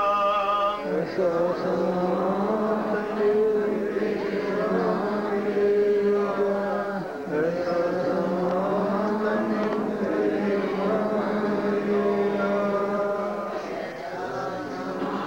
ਤੈਨੂੰ ਫੇਰ ਨਾ ਮਿਲੇਗਾ, ਐਸਾ ਸਮਾਂ ਤੈਨੂੰ ਫੇਰ ਨਾ ਮਿਲੇਗਾ। ਜਿਸ ਮਹਾਰਾਜ ਜੀ ਕੇ ਸਮਝ ਸਕਾਂਗੇ ਜਿਹੜਾ ਸਾਡੇ ਅੰਦਰ ਵਾਹਿਗੁਰੂ ਵਸਦਾ ਹੈ। ਹਰ ਨਿਕਟ ਵਸਤ ਕਿਛ ਨਜ਼ਰ ਨਾ ਆਵੇ, ਹਰ ਲਾਦਾ ਗੁਰ ਵਿਚਾਰਾ। ਗੁਰੂ ਦੇ ਵਿਚਾਰਾਂ ਨੂੰ ਜਾਣ ਕੇ ਜੋ ਲੱਭਦਾ ਹੈ, ਉਸ ਦੇ ਵਿਚਾਰ ਗੁਰੂ ਤੋਂ ਜਾਣਨ ਦਾ ਜਦੋਂ ਯਤਨ ਕਰਦੇ ਹਾਂ ਫਿਰ ਬਚਨ ਵਿਲਾਸ ਬੀਬੀਆਂ ਨਾਲ ਹੀ ਸ਼ੁਰੂ ਕਰ ਲੈਂਦੀਆਂ ਨੇ ਤੇ ਨਾਲ ਹੀ ਕੋਈ ਨਾ ਕੋਈ ਬੱਚੇ ਨੂੰ ਰਵਾ ਲੈਂਦੀਆਂ। ਫਿਰ ਆਪਾਂ ਨੂੰ ਧਾਰਨਾ ਵਿੱਚ ਥੋੜਾ ਚਿਰ ਜੁੜਨਾ ਪੈਂਦਾ ਹੈ, ਕਿਉਂਕਿ ਬਰੀਕੀ ਵਿਚਾਰ ਹੈ। ਸਾਡਾ ਅਸਲੀ ਪਰਪਸ ਮਨੁੱਖਾ ਜਨਮ ਹਾਸਲ ਕਰਨ ਦਾ ਅਸਲੀ ਮਕਸਦ ਹੈ, ਜੋ ਆਪਾਂ ਗੁਰੂ ਨਾਨਕ ਮਹਾਰਾਜ ਤੇ ਸਮਝਣ ਦਾ ਯਤਨ ਕਰਦੇ। ਸਭ ਤੇ ਸੁਪਰਲੇਟਿਵ ਜੋ ਗੱਲ ਹੈ ਮਨੁੱਖਾ ਜਨਮ ਵਿੱਚ ਜਾਣਨ ਯੋਗ, ਉਸ ਬਾਬਤ ਇਹ ਵਿਚਾਰ ਹੈ। ਚਲੋ ਆਪਾਂ ਇੱਕ ਛੋਟੀ ਜਿਹੀ ਸਾਖੀ ਹੋਰ ਸ਼ੁਰੂ ਕਰ ਲੈਂਦੇ ਹਾਂ। ਇਸ ਦੇ ਵਿੱਚ ਬੀਬੀਆਂ ਨੇ ਰੌਲਾ ਵੀ ਨਹੀਂ ਪਾਉਣਾ, ਕਿਉਂਕਿ ਬਹੁਤ ਵੱਖਰੇ ਢੰਗ ਦੀ ਹੈ। ਸਾਡੀ ਅਸਲੀਅਤ ਦਾ ਹੀ ਪਤਾ ਲੱਗ ਜੂ ਹੁਣ ਸਾਡੀ ਹੈਸੀਅਤ ਕੀ ਹੈ। ਇੱਕ ਪਿੰਡ ਵਿੱਚ ਇੱਕ ਮਰਾਸੀਆਂ ਦਾ ਘਰ ਸੀ। ਛਪਾਰ ਦਾ ਮੇਲਾ ਲੁਧਿਆਣਾ ਜ਼ਿਲ੍ਹੇ 'ਚ ਬੜਾ ਮਸ਼ਹੂਰ, ਬੜੇ ਲੋਕ ਉੱਥੇ ਜਾਂਦੇ ਹਨ। ਇਹ ਮਰਾਸੀ ਦੇ ਮਨ ਵਿੱਚ ਵੀ ਹੋ ਗਿਆ ਕਿ ਮੈਂ ਵੀ ਮੇਲਾ ਦੇਖਿਆ ਵਾਂ, ਸਾਰੇ ਲੋਕ ਮੇਲੇ ਜਾਂਦੇ ਹਨ। ਇਸਨੇ ਆਪਣੇ ਘਰ ਵਾਲੀ ਨਾਲ ਰਹਿ ਕੀਤੀ, ਮੇਰਾ ਵੀ ਜੀ ਕਰਦਾ ਹੈ ਮੈਂ ਮੇਲੇ ਜਾਵਾਂ, ਮੈਂ ਕਦੇ ਵੀ ਨਹੀਂ ਗਿਆ। ਬੜੇ ਲੋਕ ਜਾਂਦੇ ਹਨ ਮੇਲੇ, ਉਹ ਕਹਿਣ ਲੱਗੀ ਤੂੰ ਜਾਇਆ, ਤੈਨੂੰ ਕਿਹੜਾ ਕੁਛ ਹਟਾਉਂਦਾ। ਇਸਨੇ ਕਿਹਾ ਪਰ ਮੈਨੂੰ ਇੱਕ ਗੱਲ ਦਾ ਪਤਾ ਲੱਗਿਆ ਵੀ ਮੇਲੇ ਵਿੱਚ ਆਦਮੀ ਖੋਏ ਜਾਂਦੇ ਨੇ, ਇਹਦਾ ਕੋਈ ਬੰਦੋਬਸਤ ਹੋ ਜਾਵੇ ਤਾਂ ਫਿਰ ਮੈਂ ਜ਼ਰੂਰ ਚਲਿਆ ਜਾਵਾਂ। ਉਹ ਘਰ ਵਾਲੀ ਬੀਬੀ ਥੋੜੀ ਜਿਹੀ ਚੁਸਤ ਸੀ, ਸਿਆਣੀ ਸੀ, ਇਹ ਵਿਚਾਰਾ ਸਰਲ ਬੁਰਾ ਸੀ। ਉਹ ਕਹਿਣ ਲੱਗੀ ਅੱਛਾ ਤੇਰਾ ਬੰਦੋਬਸਤ ਕਰਦੀ ਹਾਂ, ਤੂੰ ਖੋਇਆ ਨਹੀਂ ਜਾਏਗਾ। ਖੋਏ ਤਾਂ ਬੱਚੇ ਜਾਂਦੇ ਨੇ, ਸਿਆਣੇ ਥੋੜੋ ਕਿਤੇ। ਇਹ ਤਾਂ ਇਹ ਜਾਣਦੀ ਸੀ। ਇਸਨੇ ਇੱਕ ਬਾਣ ਦੀ ਰੱਸੀ 4-5 ਲੜੀ ਵੱਟ ਕੇ ਮੋਟੀ ਜੀ ਇਹਦੇ ਗਲ ਨਾਲ ਬੰਨ ਦਿੱਤੀ। ਸਾਡੀ ਅਸਲੀਅਤ ਵੀ ਹੈ, ਇਹ ਸਾਖੀ ਸੁਗਲ ਨਹੀਂ ਹੈ, ਸਾਡੀ ਅਵਸਥਾ ਨੂੰ ਵੀ ਜਣਾਏਗੀ। ਜਿਹੜਾ ਇਹਦਾ ਪ੍ਰਯੋਜਨ ਹੈ, ਉਹ ਭਾਵ ਜਿਹੜਾ ਹੈ, ਉਹ ਵੀ ਅਸੀਂ ਸਮਝਣ ਦਾ ਯਤਨ ਕਰਨਾ ਹੈ। ਨਾਲ ਹੀ ਕਹਿ ਦਿੱਤਾ ਕਿ ਕੁਝ ਚਿਰ ਬਾਅਦ ਜਦ ਬਹੁਤਾ ਇਕੱਠ 'ਚ ਤੂੰ ਚਲਿਆ ਜਾਵੇਂ, ਇਹਨੂੰ ਹੱਥ ਲਾ ਕੇ ਦੇਖ ਲਿਆ ਕਰ। ਜੇ ਤਾਂ ਰੱਸੀ ਤੇਰੇ ਗਲ ਵਿੱਚ ਹੋਈ, ਸਮਝ ਲਈ ਮੈਂ ਖੋਇਆ ਨਹੀਂ ਗਿਆ। ਜੇ ਤੇਰੇ ਗਲ ਵਿੱਚ ਰੱਸੀ ਨਾ ਹੋਈ, ਇਹ ਸੰਤ ਮਹਾਰਾਜ ਬਾਬੇ ਰਾੜੇ ਸਾਹਿਬ ਵਾਲੇ ਮਹਾਂਪੁਰਸ਼ ਕਈ ਵਾਰ ਕਦੇ ਕਦੇ ਇਹ ਸਾਖੀ ਸੁਣਾਇਆ ਕਰਦੇ ਸੀ ਦੀਵਾਨ ਵਿੱਚ। ਸਾਖੀ ਸੁਗਲ ਵਾਲੀ, ਪਰ ਇਹਦਾ ਭਾਵ ਬੜਾ ਉੱਚਾ। ਕਹਿੰਦੀ ਜੇ ਤੈਨੂੰ ਸ਼ੱਕ ਪਵੇ ਮੈਂ ਖੋਇਆ ਨਾ ਗਿਆ ਹੋਵਾਂ, ਇਕੱਠ ਬੜਾ ਹੈ, ਤੇ ਰੱਸੀ ਨੂੰ ਹੱਥ ਲਾ ਕੇ ਦੇਖ ਲਿਆ ਕਰ। ਜੇ ਰੱਸੀ ਤੇਰੇ ਗਲ ਵਿੱਚ ਨਾ ਹੋਵੇ, ਫਿਰ ਤੂੰ ਸਮਝ ਲਈ ਮੈਂ ਖੋਇਆ ਗਿਆ ਤੇ ਭਾਲਣ ਦਾ ਯਤਨ ਕਰ ਲਈ। ਕਹਿੰਦਾ ਬਹੁਤ ਅੱਛਾ, ਹੁਣ ਤਾਂ ਮੈਂ ਬੇਫਿਕਰ ਹੋ ਗਿਆ ਨਾ ਵੀ ਹੁਣ ਮੈਂ ਗੁੰਮ ਨਹੀਂ ਹੋ ਸਕਦਾ। ਚੱਲ ਪਿਆ ਵਿਚਾਰਾ। ਬੜਾ ਇਕੱਠ ਹੁੰਦਾ ਛਪਾਰ ਦੇ ਮੇਲੇ, ਫਿਰਦਾ ਰਿਹਾ। ਦੁਪਹਿਰਾ ਹੋ ਗਿਆ, ਤੜਕੇ ਸਵਖਤੇ ਹੀ ਚਲਿਆ ਗਿਆ। ਬਹੁਤ ਇਕੱਠ ਜਿੱਧਰ ਜਾਂਦਾ ਹੈ ਧੱਕਾ ਪੈਂਦਾ ਹੈ। ਕੋਈ ਇੱਕ ਪੈਸੇ ਦੀ ਵੀ ਨਹੀਂ ਹੈ ਰੱਸੀ, ਤੇ ਇਹਨੂੰ ਬਾਰ-ਬਾਰ ਇਹ ਹੱਥ ਲਾਉਂਦਾ ਹੈ। ਇਹਦਾ ਕਾਰਨ ਕੀ ਹੈ ਪੁੱਛਿਆ ਜਾਏ। ਪੁੱਛਿਆ ਗੁਰਮੁਖਾ ਤੂੰ ਰੱਸੀ ਨੂੰ ਬਿੰਦੇ ਬਿੰਦੇ ਹੱਥ ਕਿਉਂ ਲਾਉਂਦਾ ਹੈ? ਉਸਨੇ ਦੱਸਿਆ ਵੀ ਮੈਂ ਵੀ ਗੁਰਮੁਖਾ ਮੇਲੇ ਤੇ ਨਹੀਂ ਆਇਆ ਕਦੇ, ਜੀਵਨ ਲੰਘ ਗਿਆ। ਹੁਣ ਮੇਲੇ ਤੇ ਆਇਆ ਹਾਂ, ਪਤਾ ਲੱਗਿਆ ਸੀ ਖੋਇਆ ਨਾ ਜਾਵਾਂ। ਮੇਰੇ ਘਰ ਵਾਲੀ ਨੇ ਰੱਸੀ ਬੰਨ ਦਿੱਤੀ ਕਿ ਰੱਸੀ ਨੂੰ ਹੱਥ ਲਾ ਕੇ ਦੇਖ ਲਵੀਂ, ਜੇ ਰੱਸੀ ਹੋਈ ਤੇਰੇ ਗਲ ਵਿੱਚ ਤੂੰ ਖੋਇਆ ਨਹੀਂ ਗਿਆ। ਇਸ ਲਈ ਮੈਂ ਬਾਰ-ਬਾਰ ਦੇਖਦਾ ਜਦ ਬਹੁਤੇ ਇਕੱਠ ਵਿੱਚ ਧੱਕਾ ਪੈਂਦਾ ਤੇ ਮੈਂ ਰੱਸੀ ਨੂੰ ਹੱਥ ਲਾ ਕੇ। ਜਿਹੜੇ ਸੁਗਲੀ ਆਦਮੀ ਹੁੰਦੇ ਨੇ ਮਸਾਂ ਥਿਆਉਂਦੀ ਆ ਗੱਲ ਕੋਈ ਸੁਗਲ ਕਰਨ ਵਾਲੀ। ਤੀਆ ਪਹਿਰ ਹੋ ਗਿਆ, ਥੱਕ ਗਏ। ਇੱਕ ਧਰਮਸ਼ਾਲਾ ਦੇ ਵਿੱਚ ਥੱਕ ਟੁੱਟ ਕੇ ਕਿਹਾ ਕੁਛ ਮੈਂ ਆਰਾਮ ਕਰ ਲਵਾਂ। ਉਹ ਮਖੌਲੀਆ ਵੀ ਇਹਦੇ ਨਾਲ ਹੀ ਰਿਹਾ। ਉਹਨੇ ਕਿਹਾ ਇਹ ਵਧੀਆ ਆਦਮੀ ਆ, ਸਰਲ ਆਦਮੀ ਆ, ਉਹ ਇਸ ਦੇ ਨਾਲ ਕੋਈ ਨਾ ਕੋਈ ਸੁਗਲ ਮੇਲਾ ਕਰਾਂਗੇ। ਉਹ ਪੈ ਗਿਆ, ਪਏ ਨੂੰ ਨੀਂਦ ਆ ਗਈ ਤੇ ਉਹਨੇ ਉਹ ਰੱਸੀ ਖੋਲ ਕੇ 5-10 ਆਦਮੀ ਜਿਹੜੇ ਪਏ ਸੀ ਉਸ ਤੋਂ ਅੱਗੇ ਜਾ ਕੇ ਕਿਸੇ ਦੇ ਹੋਰ ਬੰਨ੍ਹਤੀ ਗਲ ਵਿੱਚ ਮਖੌਲੀਏ ਨੇ। ਜਦੋਂ ਸੌਂ ਕੇ ਉੱਠਿਆ ਘੰਟਾ-2 ਘੰਟੇ ਬਾਅਦ ਉਹਨੇ ਗਲ ਨੂੰ ਹੱਥ ਲਾਇਆ ਤਾਂ ਰੱਸੀ ਨਾ। ਉੱਚੀ ਰੌਲਾ ਪਾ ਦਿੱਤਾ, ਮੈਂ ਤਾਂ ਖੋਇਆ ਗਿਆ, ਮੈਂ ਤਾਂ ਖੋਇਆ ਗਿਆ। ਕਿਸੇ ਦੇ ਪੱਲੇ ਨਾ ਪਵੇ ਗੱਲ ਕੀ। ਨਹੀਂ ਫਿਰਦਾ ਹੈ, ਆਲੇ ਦੁਆਲੇ ਝਾਕਦਾ ਹੈ। ਜਿਹਦੇ ਗਲ ਵਿੱਚ ਰੱਸੀ ਬੰਨ੍ਹਤੀ ਸੀ ਉਹ ਮਖੌਲੀਏ ਨੇ ਕਿਸੇ ਹੋਰ ਦੇ ਗਲ ਵਿੱਚ, ਉਹਨੂੰ ਜਾ ਕੇ ਚਿੰਬੜ ਗਿਆ। ਕਹਿਣ ਲੱਗਾ ਮੈਂ ਤਾਂ ਤੂੰ ਆ, ਮੈਂ ਤਾਂ ਤੂੰ ਹੈ। ਕਿਸੇ ਨੂੰ ਸਮਝ ਨਾ ਆਵੇ ਇਹ ਗੱਲ ਕੀ ਹੋਈ। ਰੌਲਾ ਪੈ ਗਿਆ, ਹਾਸਲ ਪੈ ਗਿਆ, ਸਮਝ ਨਾ ਆਵੇ ਕੁਛ। ਮੈਂ ਤਾਂ ਤੂੰ ਹੈ, ਮੈਂ ਤਾਂ ਤੂੰ ਹੈ, ਇਉਂ ਚੱਲਦਾ ਰਿਹਾ ਡਰਾਮਾ। ਆਖਿਰ ਉਹ ਸੁਗਲੀਏ ਨੇ ਜਦ ਦੇਖਿਆ ਬਹੁਤ ਹੋ ਗਈ, ਉਹ ਰੱਸੀ ਖੋਲ ਕੇ ਉਸਦੇ ਗਲ ਵਿੱਚ ਪਾ ਦਿੱਤੀ ਤੇ ਇਹਨੂੰ ਸ਼ਾਂਤੀ ਹੋ ਗਈ। ਸਾਡੀ ਜਿਹੜੀ ਅਵਸਥਾ ਹੈ, ਜੀਵਨ ਜਿਸ ਹਿਸਾਬ ਨਾਲ ਅਸੀਂ ਬਸਰ ਕਰ ਰਹੇ ਹਾਂ, ਤੇ ਮੈਂ ਤਾਂ ਤੂੰ ਵਾਲੀ ਉਹ ਜਲਾਹੇ ਵਾਲੀ ਗੱਲ ਸਾਡੇ ਤੇ ਟੁੱਟਦੀ ਹੈ। ਇਹ ਦੇਹ ਨੂੰ ਤੂੰ ਮੰਨੀ ਜਾਂਦੇ ਆ ਕਿ ਮੈਂ ਤਾਂ ਤੂੰ ਆ। ਜਿਹੜੀ ਵਸਤੂ ਮੈਂ ਹੁੰਦੀ ਹੈ ਉਹ ਮੇਰੀ ਨਹੀਂ ਹੁੰਦੀ। ਮੇਰੀ ਤੇ ਮੈਂ ਦੋ ਵਸਤੂਆਂ ਵੱਖਰੀਆਂ ਹੁੰਦੀਆਂ। ਜੋ ਮੇਰੀ ਹੈ ਉਹ ਮੈਂ ਨਹੀਂ ਹੈ, ਉਹ ਮਮਤਾ ਹੈ ਮਨ ਦੀ ਮੌਤ। ਜੋ ਮੈਂ ਹਾਂ ਉਹ ਮੇਰੀ ਨਹੀਂ ਹੋ ਸਕਦੀ। ਇੱਕ ਫਾਰਮੂਲਾ ਵੱਖਰਾ ਹੀ ਹੈ। ਜੋ ਇਹ ਹੈ ਉਹ ਵੱਖਰੀ ਵਸਤੂ ਹੈ। ਅਸਾਂ ਇਹ ਦੇਹ ਨੂੰ ਮੈਂ ਮੰਨਿਆ ਹੋਇਆ ਹੈ ਕਿ ਮੈਂ ਤਾਂ ਤੂੰ ਹਾਂ। ਸਾਰਾ ਜੀਵਨ ਸਾਡਾ ਲੰਘ ਜਾਂਦਾ ਹੈ ਦੇਹ ਨੂੰ ਕਰੀ ਜਾਂਦੇ ਆ ਮੈਂ ਤਾਂ ਤੂੰ ਹਾਂ, ਮੈਂ ਤਾਂ ਤੂੰ। ਇਹ ਦੇਹ ਸਾਡੇ ਨਾਲ ਆਈ ਨਹੀਂ, ਸਾਡੇ ਨਾਲ ਜਾਂਦੀ ਨਹੀਂ। ਜੇ ਕਿਤੇ ਦੇ ਮੈਂ ਹੋਵੇ ਸਾਡੇ ਨਾਲ ਆਵੇ ਤੇ ਮੈਂ ਵੀ ਕਦੇ ਪਰੇ ਹੁੰਦੀ ਹੈ, ਫਿਰ ਨਾਲ ਹੀ ਜਾਵੇ। ਮੈਂ ਕਿਤੇ ਵੱਖਰੀ ਥੋੜ੍ਹਾ ਹੋ ਜੂਗੀ, ਆਵੇ ਵੀ ਨਾਲ ਤੇ ਜਾਵੇ ਵੀ ਨਾਲ। ਇਸ ਲਈ ਦੇਹ ਜਿਹੜੀ ਹੈ ਇਹ ਮੈਂ ਨਹੀਂ ਹੈ ਤੇ ਮੇਰੀ ਹੈ, ਮਮਤਾ ਹੈ ਇਹਦੇ ਵਿੱਚ। ਪਰ ਇਸ ਨੂੰ ਅਸੀਂ ਮੈਂ ਮੰਨਦੇ ਹਾਂ ਤੇ ਸਾਡੀ ਮਰਾਸੀ ਵਾਲੀ ਗੱਲ ਹੈ। ਜੀਵਨ ਸਾਡਾ ਗੁਜ਼ਰ ਜਾਂਦਾ ਹੈ ਤੇ ਮੈਂ ਤਾਂ ਤੂੰ, ਇਹ ਵਸਤੂ ਨਹੀਂ ਸਾਡੇ ਮਨ ਵਿੱਚੋਂ ਨਿਕਲਦੀ। ਦੇਹ ਨੂੰ ਕਹੀ ਜਾਂਦੇ ਆ ਮੈਂ ਤਾਂ ਤੂੰ ਹਾਂ। ਇਹ ਪੰਜਾਂ ਤੱਤਾਂ ਦੀ ਦੇਹ, ਝੂਠ, ਨਾਸਵੰਤ, ਜੜ। ਤੇ ਅਸੀਂ ਚੇਤਨ ਸਰੂਪ, ਸਤਿਗੁਰੂ ਪਾਤਸ਼ਾਹ ਦੱਸਦੇ ਹਨ, ਮਰਨ ਹਾਰੇ ਜੀਅਰਾ ਨਾਹੀਂ। ਸਾਡਾ ਆਪਾ ਜੋ ਹੈ ਆਤਮਾ, ਇਹ ਵੱਖਰੀ ਵਸਤੂ। ਆਤਮ ਰਾਮ ਰਾਮ ਹੈ, ਆਤਮ ਹਰ ਪਾਈਐ, ਸ਼ਬਦ ਵਿਚਾਰਾ ਹੈ। ਜਿਨੇ ਆਤਮ ਚੀਨਿਆ ਪ੍ਰਮਾਤਮ ਸੋਈ। ਉਹ ਆਤਮਾ ਜੋ ਵਾਹਿਗੁਰੂ ਦਾ ਹਿੱਸਾ ਹੈ, ਅਸਾਂ ਉਹ ਹਾਂ ਆਤਮਾ। ਪਰ ਉਸ ਨੂੰ ਜਾਣਨਾ ਕਿਵੇਂ ਹੈ? ਗੱਲ ਤਾਂ ਵੱਡੀ ਜਾਣਨ ਦੀ ਹੈ।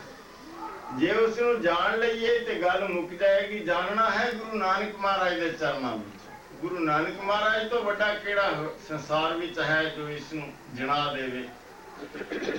ਜੇ ਕੋਈ ਦੁਨੀਆ ਵਿੱਚ ਹੋਰ ਐਸਾ ਕਰਨ ਵਾਲਾ ਹੁੰਦਾ ਤਾਂ ਸੰਤੋਖ ਸਰ ਵਿੱਚ 12 ਲੱਖ ਸਾਲ ਦਾ ਬੈਠਾ ਜੋਗੀ ਸੰਤੋਖ ਦਾਸ ਤੇ ਗੁਰੂ ਨਾਨਕ ਮਹਾਰਾਜ ਜੀ, ਗੁਰੂ ਅਰਜਨ ਸਾਹਿਬ ਮਹਾਰਾਜ ਜੀ ਨੇ ਸੰਤੋਖ ਸਰ ਦਾ ਟੱਕ ਲਾ ਕੇ ਆਲਾ ਦਾਲਾ ਮਿਹਨਤੀ ਕਰਕੇ ਕਿ ਇੱਥੋਂ ਪੱਟੋ। ਮਠ ਵਿੱਚ ਬੈਠਾ ਨਿਕਲਿਆ ਤੇ ਗੁਰੂ ਜੀ ਨੇ ਮਿਹਰ ਕੀਤੀ ਤੇ ਉਹਨੂੰ ਗਿਆਨ ਦੀ ਦਾਤ ਬਖਸ਼ਿਸ਼ ਕੀਤੀ ਸੀ। ਤੇ ਗੁਰੂ ਨਾਨਕ ਦਾ ਘਰ ਹੀ ਹੈ ਜੋ ਗਿਆਨ ਦੇਣ ਨੂੰ ਸਮਰੱਥ ਹੈ, ਜੋ ਸਾਨੂੰ ਅਸਲੀਅਤ ਸਮਝਾਉਣ ਲਈ ਤਿਆਰ, ਜੋ ਸਮਰੱਥ ਹੈ। ਨਹੀਂ ਤਾਂ ਸਾਰਾ ਜੀਵਨ ਸਾਡਾ ਤਾਂ ਮੈਂ ਤਾਂ ਤੂੰ ਹਾਂ। ਦੇਹ ਨੂੰ ਹੀ ਕਹੀ ਜਾਂਦੇ ਆ ਮੈਂ ਤਾਂ ਤੂੰ ਹਾਂ, ਪਿੱਛੇ ਹੀ ਨਹੀਂ ਛੁੱਟਦਾ ਸਾਡਾ। ਉਹ ਮਰਾਸੀ ਵਾਲੀ ਗੱਲ। ਗੁਰੂ ਨਾਨਕ ਮਹਾਰਾਜ ਜੀ ਤੇ ਸਮਝਣ ਦਾ ਯਤਨ ਕਰਨਾ ਹੈ ਕਿ ਮੈਂ ਹਾਂ ਕੀ ਵਸਤੂ ਜਿਸ ਦੁਆਰਾ ਸੰਪੂਰਨ ਦੁੱਖ ਮਿਟ ਜਾਣ, ਨਿਰਮਾਣ ਅਵਸਥਾ ਹਾਸਲ ਹੋ ਜਾਏ।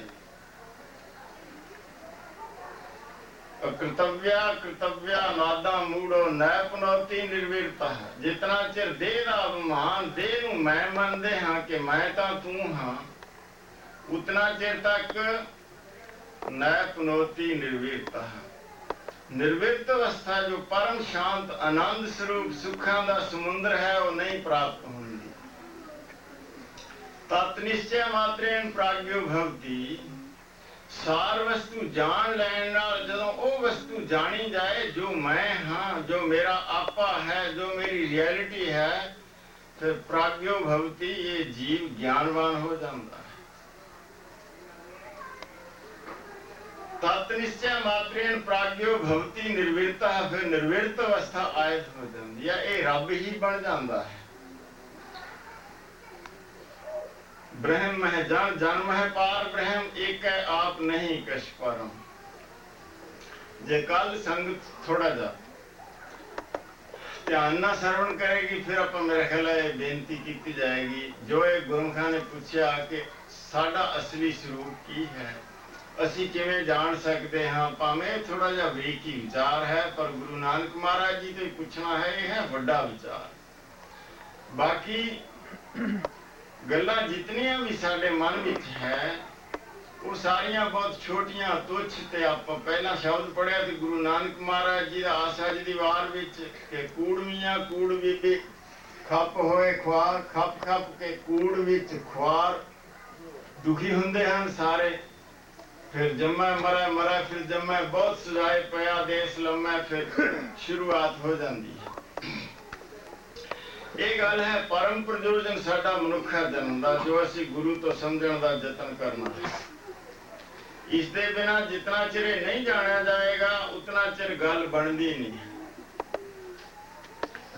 आप विचारते हैं थोड़े जे मिनट, पर उदों ही गल्लां बातां शुरू हो जांदियां हन जदों आप गुरु दी विचार सीखण का यतन करते हैं। इन्हां ने सिर झुक जांदा है। सिख जगत नूं माण है इस इसने गुरु का कितना वचन मन्या ते जीव तो ब्रह्म रूप हो गया, परमेश्वर रूप हो गया। जो अवस्था बहुत ऊंची है उथे तक पहुंच गया सी। इसने कहा महाराज वो कर्म जिसके द्वारा इतने दुख होंदे हैं वो की वस्तु ਗੁਰੂ ਜੀ ਨੇ ਕਿਹਾ ਗੁਰਮੁਖਾ ਕਰਮ ਤਿੰਨ ਕਿਸਮ ਦੇ ਹੁੰਦੇ ਹਨ। ਇੱਕ ਪ੍ਰਾਰਬਧ ਕਰਮ ਹੈ, ਸੰਚਿਤ ਕਰਮ ਹੈ, ਇੱਕ ਕਿਰੇਮਾਨ ਕਰਮ ਹੈ। ਕਿਰੇਮਾਨ ਕਰਮ ਹੁੰਦੇ ਹਨ ਜੋ ਅਸੀਂ ਰੋਜ਼ ਕਰਦੇ ਹਾਂ, ਵਿੱਚ ਝੂਠ ਬੋਲ ਲੈਂਦੇ ਹਾਂ, ਕਿਸੇ ਨਾਲ ਹੇਰਾ ਫੇਰੀ, ਕਿਸੇ ਦਾ ਭਲਾ ਵੀ ਕਰ ਦਿੰਦੇ ਹਾਂ, ਇਹ ਰੋਜ਼ ਦੇ ਕੰਮ ਕਰਦੇ ਹਾਂ। ਕੋਈ ਕੀੜੇ ਮਕੌੜੇ ਪੈਰਾਂ ਥੱਲੇ ਆ ਕੇ ਮਰ ਜਾਂਦੇ ਹਨ, ਕਿਸੇ ਦਾ ਚੰਗਾ ਵੀ ਕਿਸੇ ਦਾ ਮਾੜਾ ਵੀ, ਇਹ ਰੋਜ਼ ਦੇ ਕੰਮ। ਤੇ ਜਦੋਂ ਇਹ ਪ੍ਰਾਣੀ ਮਰਦਾ ਹੈ, 17 ਤੱਤਾਂ ਦਾ ਜੋ ਸੂਖਸ਼ਮ ਸਰੀਰ ਹੈ, ਲਿੰਗ ਸਰੀਰ ਜਿਸਨੂੰ ਕਹਿੰਦੇ ਹਨ, 5 ਪ੍ਰਾਣ, 5 ਕਰਮ ਇੰਦਰੇ, 5 ਗਿਆਨ ਇੰਦਰੇ, ਮਨ ਤੇ ਬੁੱਧ, ਇਹ ਦਰਗਾਹ ਵਿੱਚ ਲੇਖਾ ਦੇਣ ਜਾਂਦਾ ਹੈ। ਇਤਨਾ ਹਿੱਸਾ ਸਰੀਰ ਦਾ ਸੂਖਸ਼ਮ ਸਰੀਰ। ਤੇ ਫਿਰ ਇਹਦੇ ਜਿੰਨੇ ਕਰਮ ਕੀਤੇ ਜਾਂਦੇ ਹਨ ਤੇ ਅਗਲਾ ਜਨਮ ਮਿਲ ਜਾਂਦਾ ਹੈ ਉਹਨਾਂ ਵਿੱਚੋਂ ਥੋੜੇ ਜਿਹੇ ਕਰਮ ਲੈ ਕੇ। ਜਿਵੇਂ ਇੱਕ ਜੱਟ ਦੇ ਕੋਲੇ 1000 ਏਕੜ ਜ਼ਮੀਨ ਹੈ, ਉਹਨੇ ਸਾਰੀ ਦੀ ਸਾਰੀ ਦੇ ਵਿੱਚ ਕਣਕ ਬੀਜ ਦਿੱਤੀ। ਜਦ ਕਣਕ ਨਿਕਲੇਗੀ ਤਾਂ ਫਿਰ ਵੱਡਾ ਢੇਰ ਹੀ ਹੋਵੇਗਾ। ਬਹੁਤ ਵੱਡਾ ਢੇਰ ਲੱਗਿਆ ਤੇ ਥੋੜੀ ਜਿਹੀ ਕਣਕ ਉਹਦੇ ਵਿੱਚੋਂ ਸਾਲ ਭਰ ਖਾਣ ਵਾਸਤੇ ਘਰ ਰੱਖ ਲਈ। ਉਹਦੇ ਵਿੱਚੋਂ ਵੀ ਥੋੜੀ ਜਿਹੀ ਲੈ ਕੇ 10-20 ਦਿਨ ਜੋਗੀ ਪਿਹਾ ਲਈ। ਇੱਥੇ ਤਾਂ ਆਟਾ ਮਿਲਦਾ, ਅਸੀਂ ਤਾਂ ਉੱਥੇ ਪਿਹਾਉਂਦੇ ਹੀ ਹਾਂ ਆਪਣੇ ਪੰਜਾਬ ਵਿੱਚ। ਉਹ ਕਿੱਡਾ ਵੱਡਾ ਢੇਰ, ਤੇ ਜਿਹੜੀ ਕਣਕ ਪਿਹਾ ਲਈ ਗਈ ਉਹਦਾ ਮੁਕਾਬਲਾ ਦੇਖੋ ਕਿੰਨੀ ਥੋੜੀ। ਇੱਕ ਜਨਮ ਦੇ ਇਤਨੇ ਕਰਮ ਹੋ ਜਾਂਦੇ ਹਨ ਜਿਤਨੇ ਇੱਕ ਜੱਟ ਦੇ 1000 ਏਕੜ ਦੇ ਵਿੱਚ ਕਣਕ ਬੀਜੀ ਹੋਵੇ ਤੇ ਉਹਦਾ ਵੱਡਾ ਢੇਰ। ਅਗਲਾ ਜਨਮ ਇੰਨੇ ਕੁ ਹਿੱਸੇ ਕਰਮਾਂ ਦਾ ਮਿਲਦਾ ਹੈ ਜਿੰਨਾ ਅਸੀਂ ਖਾਣ ਨੂੰ ਉਹਦੇ ਚੋਂ ਥੋੜੀ ਜਿਹੀ ਕਣਕ ਪਿਹਾ ਲੈਂਦੇ।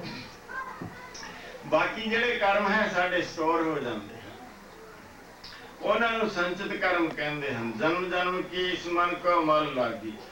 ਦੂਸਰੇ ਪ੍ਰਾਰਬਧ ਕਰਮ, ਜਿਹੜਾ ਜਦੋਂ ਇਨਸਾਨ ਬਣਦਾ ਹੈ, ਆਉਂਦਾ ਹੈ, ਜਨਮ ਲੈਂਦਾ ਹੈ, ਤਾਂ ਪਹਿਲਾਂ ਇਹਦੇ ਸਾਰੇ ਕਰਮ ਪ੍ਰਾਰਬਧ ਕਰਮ ਜਿਹੜੇ ਹੈ ਉਸ ਤੇ ਲਿਖੇ ਜਾਂਦੇ ਹਨ। ਮਸਤਕ ਤੇ ਜੈਸੀ ਕਲਮ ਗੁੜੀ ਹੈ, ਮਸਤਕ ਤੈਸੀ ਜੀੜੇ ਪਾਸ।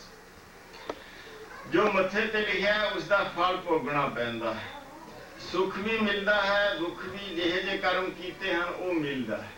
ਪਰ ਇਹ ਜੀਵ ਭੋਗਣ ਵਾਸਤੇ ਪਰਤੰਤਰ ਹੈ, ਕਰਮ ਕਰਨ ਵਾਸਤੇ ਸੁਤੰਤਰ ਹੈ। ਗੁਰਦੁਆਰੇ ਸਾਹਿਬ ਵੀ ਜਾ ਸਕਦਾ ਹੈ, ਪੱਬ ਵੀ ਜਾ ਸਕਦਾ ਹੈ, ਨਾਮ ਵੀ ਜਪ ਸਕਦਾ ਹੈ, ਜੂਆ ਵੀ ਖੇਲ ਸਕਦਾ ਹੈ, ਨਿੰਦਿਆ ਵੀ ਕਰ ਸਕਦਾ ਹੈ, ਸਿਮਰਨ ਵੀ ਕਰ ਸਕਦਾ ਹੈ ਮੂਲ ਮੰਤਰ ਦਾ। ਕਰਮ ਕਰਨ ਵਾਸਤੇ ਇਹ ਸੁਤੰਤਰ ਹੈ, ਭੋਗਣ ਵਾਸਤੇ ਪਰਤੰਤਰ ਹੈ। ਇਸ ਲਈ ਇਸ ਨੂੰ ਕਹਿੰਦੇ ਹਨ ਪ੍ਰਾਰਬਧ ਕੋਟੀ ਵਿੱਚ ਆਏ ਹੋਏ ਕਰਮ। ਜੋ ਕੁਛ ਵਾਹਿਗੁਰੂ ਨੇ ਲਿਖਤਾ ਦੁੱਖ ਸੁੱਖ ਭੋਗਣੇ ਹੀ ਪੈਂਦੇ ਨੇ। ਉਹਨੂੰ ਨਾ ਰਾਜਾ ਬਦਲ ਸਕਦਾ ਹੈ, ਨਾ ਰੰਗ ਬਦਲ ਸਕਦਾ ਹੈ। ਪਰ ਜਦੋਂ ਸਾਡਾ ਸੰਬੰਧ, ਇਹ ਕਰਮ ਜਿਹੜੇ ਹੈ ਇਹ ਬਣੇ ਕਿਵੇਂ ਹੈ? ਇਹ ਸਾਰੇ ਝੂਠ ਨਾਲ ਹੀ ਪੈਦਾ ਹੋਏ ਹਨ। ਸਰੀਰ ਸਾਡਾ ਜੋ ਹੈ, ਗੁਰੂ ਜੀ ਨੇ ਦੱਸਿਆ ਕਿ ਇਹ ਝੂਠ ਹੈ, ਇਸ ਦੁਆਰਾ ਹੀ ਸਾਰੇ ਕਰਮ ਹੋਏ ਹਨ। ਪਰ ਜਿੰਨਾ ਚਿਰ ਝੂਠ ਨੂੰ ਤੂੰ ਤਾਂ ਮਾਇਆ ਇਹ ਸਮਝਦੇ ਚਲੇ ਆ ਰਹੇ ਹਾਂ ਅਸੀਂ, ਉਤਨਾ ਚਿਰ ਤੱਕ ਜੋ ਅਸੀਂ ਇਹਦੇ ਹੰਕਾਰ ਕਰਕੇ ਕਰਦੇ ਹਾਂ, ਜਾਵੇ ਜਾਨਾ ਮੈਂ ਕਿਛ ਕਰਤਾ ਤਬਲਾ ਗਰਭ ਜੌਨ ਮੈਂ ਫਿਰਤਾ। ਕਹਿਣ ਲੱਗੇ ਗੁਰਮੁਖੋ, ਇਸ ਕਰਕੇ ਜਿਹੜੇ ਕਰਮ ਹੈ ਸਾਡੇ ਕੀਤੇ ਹੋਏ ਕਰਮ ਬਣਦੇ ਹਨ। ਫਿਰ ਪਰਮੇਸ਼ਰ ਫਲ ਪ੍ਰਦਾਤਾ ਹੈ, ਫਲ ਭੋਗਣਾ ਪੈਂਦਾ ਹੈ। ਮਹਾਰਾਜ, ਇਹਨਾਂ ਦੇ ਕਰਮਾਂ ਦਾ ਕੀ ਹੋ ਸਕਦਾ ਹੈ? ਜਿਹੜੇ ਕਰਮ ਸਾਡੇ ਮਾੜੇ ਬਣਨੀ ਨਾ, ਸਾਨੂੰ ਮਨੁੱਖਾ ਜਨਮ ਮਿਲਦਾ ਰਹੇ, ਅਸੀਂ ਸੁਖ ਮਿਲਦੇ ਰਹਿਣ। ਕਹਿਣ ਲੱਗੇ ਗੁਰਮੁਖਾ, ਗੁਰਸਿੱਖ ਮਤ ਵਿੱਚ ਕਰਮ ਜਿਹੜੇ ਹੈ ਉਹ ਸੁਭਾਵਾਂ ਤੇ ਬਣਦੇ ਹਨ। ਸਿੱਖੀ ਹੈ ਸੁਭਾਵਾਂ ਦੀ ਤਬਦੀਲੀ। ਜਿੰਨਾ ਚਿਰ ਤੱਕ ਸੁਭਾਅ ਬਦਲੇ ਨਹੀਂ ਜਾਂਦੇ, ਉਹਨਾਂ ਚਿਰ ਤੱਕ ਜਿਹੜੇ ਕਰਮ ਹੈ ਉਹ ਬਣਨੋਂ ਨਹੀਂ ਹਟਦੇ। ਪਹਿਲਾਂ ਸਿੱਖ ਨੇ ਸੁਭਾਅ ਚੰਗੇ ਬਣਾਉਣੇ। ਜਦੋਂ ਚੰਗੇ ਸੁਭਾਅ ਪੱਕ ਗਏ ਫਿਰ ਕੁਛ ਕਰਨ ਧਰਨ ਦੀ ਲੋੜ ਨਹੀਂ, ਕਰਮ ਚੰਗੇ ਹੀ ਹੋਣਗੇ। ਫਿਰ ਮਾੜੇ ਕਰਮ ਕਰ ਹੀ ਨਹੀਂ ਸਕਦਾ। ਕਰਮ ਬਣਦੇ ਨੇ ਸੁਭਾਵਾਂ ਤੇ। ਬੁਰੇ ਕਰਮਾਂ ਤੇ ਜਦ ਸੁਭਾਅ ਪੱਕ ਜਾਂਦੇ ਹਨ ਫਿਰ ਮਾੜੇ ਕਰਮ ਬਣਦੇ ਹਨ। ਮਤਲਬ ਆਪਣੇ ਆਪ ਖੁਦ ਮਾੜੇ ਕਰਮ ਹੋ ਹੀ ਜਾਂਦੇ। ਤੇ ਜਦੋਂ ਚੰਗੇ ਸੁਭਾਅ ਪੱਕ ਜਾਂਦੇ ਹਨ, ਸਵਖਤੇ ਉੱਠਣਾ ਹੈ, ਨਾਮ ਜਪਣਾ ਹੈ, ਸਭ ਤੇ ਦਇਆ ਕਰਨੀ ਹੈ। ਸਿੱਖ ਦਾ ਕੰਮ ਗੁਰੂ ਨਾਨਕ ਮਹਾਰਾਜ ਦੇ ਦੱਸੇ ਹੋਏ ਅਸੂਲ ਹੱਕ ਦੀ ਕਿਰਤ ਕਰਨੀ ਹੈ। ਸੰਸਾਰ ਵਿੱਚ ਭ੍ਰਿਸ਼ਟਾਚਾਰ ਪੈਦਾ ਹੀ ਨਹੀਂ ਹੋਣਾ। ਝਗੜੇ ਵੱਲੋਂ ਜਾਂ ਦੂਜੇ ਦਾ ਹੱਕ ਖੋਹਣ ਲਈ ਯਤਨ, ਵੰਡ ਕੇ ਛਕਣਾ ਹੈ ਤੇ ਨਾਮ ਨਾਲ ਜੁੜੇ ਰਹਿਣਾ ਹੈ। ਸੁਭਾਅ ਜਦੋਂ ਚੰਗੇ ਪੱਕ ਜਾਣਗੇ, ਹਰ ਇੱਕ ਦੀ ਤੇ ਦਇਆ ਕਰਨੀ ਹੈ ਪ੍ਰਾਣੀ ਮਾਤਰ ਤੇ ਸਭ ਦਾ ਭਲਾ ਲੋਚਣਾ ਹੈ ਤੇ ਸਾਰਿਆਂ ਵਿੱਚ ਪਰਮੇਸ਼ਰ ਜਾਣ ਕੇ ਕਿਸੇ ਦਾ ਬੁਰਾ ਨਹੀਂ ਚਿਤਵਣਾ। ਇਹ ਸੁਭਾਅ ਪਕਾਉਣੇ ਹੈ ਗੁਰਮਤ ਵਿੱਚ ਕਿ ਦੂਸਰੇ ਦੇ ਸਿੱਖ ਨੇ ਕੰਮ ਆਉਣਾ ਹੈ। ਹਰ ਪ੍ਰਾਣੀ ਮਾਤਰ ਤੇ ਦਇਆ ਤੇ ਹਰ ਇੱਕ ਦੀ ਮਦਦ। ਕੋਈ ਦੁਖੀ ਹੈ ਉਸ ਨੂੰ ਸੁਖੀ ਕਰਨ ਵਿੱਚ ਸਿੱਖ ਨੇ ਮਹਿਬ ਰਹਿਣਾ ਹੈ। ਅੱਠੇ ਪਹਿਰੇ ਸਿੱਖੀ ਹੈ ਗੁਰਮੁਖਾ। ਸੁਭਾਅ ਅੱਛੇ ਬਦਲ ਲੈਣੇ ਇਹ ਸਿੱਖੀ। ਸਿੱਖੀ ਸਿੱਖਿਆ ਗੁਰ ਵਿਚਾਰ, ਨਦਰੀ ਕਰਮ ਲੰਘਾਏ ਪਾਰ। ਗੁਰੂ ਦੀ ਜੋ ਗੁਰੂ ਨਾਨਕ ਮਹਾਰਾਜ ਦੇ ਵਿਚਾਰ ਹਨ, ਉਹਨੂੰ ਸਿੱਖ ਲੈਣ ਦਾ ਨਾਮ ਸਿੱਖੀ ਹੈ। ਜਦੋਂ ਇਹ ਸਿੱਖੀ ਜਾਂਦੀ ਹੈ ਤੇ ਫਿਰ ਸਿੱਖ ਦੇ ਸੁਭਾਅ ਜਿਹੜੇ ਹੈ ਉਹ ਚੰਗੇ ਪਕਾ ਲੈਣ ਦਾ ਨਾਮ ਸੁਭਾਅ ਸਿੱਖੀ ਹੈ, ਇਕੱਲੇ ਕਕਾਰਾਂ ਦਾ ਨਾਮ ਨਹੀਂ। ਕਕਾਰ ਵੀ ਬਹੁਤ ਜ਼ਰੂਰੀ ਹੈ। ਅਸੀਂ ਗੁਰੂ ਨਾਨਕ ਮਹਾਰਾਜ ਦੇ ਸਟੂਡੈਂਟ ਉਦੋਂ ਹੀ ਬਣਾਂਗੇ ਜਦੋਂ ਕਕਾਰਾਂ ਦੇ ਧਾਰਨੀ ਹੋਵਾਂਗੇ। ਗੁਰੂ ਨਾਨਕ ਮਹਾਰਾਜ ਦਾ ਸਕੂਲ, ਕਾਲਜ, ਯੂਨੀਵਰਸਿਟੀ ਇਕੱਠਾ ਹੀ ਹੈ। ਉਹਦੇ ਵਿੱਚ ਬੈਠਣ ਦੇ ਅਧਿਕਾਰੀ ਤੇ ਦੂਜੇ ਵੀ ਸਾਨੂੰ ਕਹਿਣਗੇ ਵੀ ਗੁਰੂ ਨਾਨਕ ਮਹਾਰਾਜ ਜੀ ਦਾ ਇਹ ਸਟੂਡੈਂਟ। ਇਹ ਵੀ ਜ਼ਰੂਰੀ ਹੈ, ਪਰ ਵਿਚਾਰ ਸਿੱਖੇ ਤੇ ਬਿਨਾਂ ਉਹ ਸਤ ਵਸਤੂ ਜੋ ਸਾਡੇ ਅੰਦਰ ਹੈ, ਨੇੜੇ ਤੋਂ ਨੇੜੇ ਹੈ, ਉਹ ਜਾਣੀ ਨਹੀਂ ਜਾਂਦੀ। ਗੁਰੂ ਦੇ ਵਿਚਾਰ ਸਿੱਖਣੇ ਹਨ, ਉਹਦੇ ਸੁਭਾਅ ਬਦਲਨੇ ਹਨ। ਜਦ ਸਿੱਖ ਦੇ ਸੁਭਾਅ ਬਦਲ ਜਾਣਗੇ, ਖੁਦ ਹੀ ਜਿਹੜੇ ਹੈ ਕਰਮ ਚੰਗੇ ਹੋਣਗੇ। ਹੁਣ ਮੇਰਾ ਖਿਆਲ ਹੈ ਜਿਹੜਾ ਆਪਣਾ ਨੀਅਤ ਸਮਾਂ ਸੀ ਉਹ ਵੀ ਹੋ ਗਿਆ। ਇਹ ਸਾਖੀ ਆਪਾਂ ਸਿੱਧੀ ਨਹੀਂ ਲਈ ਗਈ, ਕਿਉਂਕਿ ਜਦੋਂ ਆਪਾਂ ਇਹ ਬਰੀਕੀ ਜੀ ਵਿਚਾਰ ਸ਼ੁਰੂ ਕਰਦੇ ਹਾਂ ਫਿਰ ਥੋੜੀ ਜਿਹੀ ਆਵਾਜ਼ ਆਉਣ ਲੱਗ ਜਾਂਦੀ ਸੀ ਸੰਗਤ ਵਿੱਚੋਂ। ਇਸ ਕਰਕੇ ਫਿਰ ਆਪਾਂ ਧਾਰਨਾ ਪੜ੍ਹ ਲੈਂਦੇ ਸੀ, ਵਿੱਚ ਹੋਰ ਸ਼ੁਰੂ ਕਰ ਲੈਂਦੇ ਸੀ ਵਿਚਾਰ, ਜਿਹਦੇ ਸੰਗਤ ਦਾ ਥੋੜਾ ਜਿਹਾ ਇੰਟਰਸਟ ਜਾਂ ਬਣਿਆ ਰਹੇ, ਦਿਲਚਸਪੀ ਜਿਹੀ। ਹੁਣ ਮੇਰਾ ਖਿਆਲ ਹੈ ਸਮਾਂ ਵੀ ਜੋ ਨੀਅਤ ਸੀ ਉਹ ਪੂਰਾ ਹੋ ਗਿਆ। ਆਪਾਂ ਇੱਕ ਧਾਰਨਾ ਪੜ੍ਹਦੇ ਹਾਂ ਤੇ ਫਿਰ ਸਮਾਪਤੀ ਕਰਾਂਗੇ।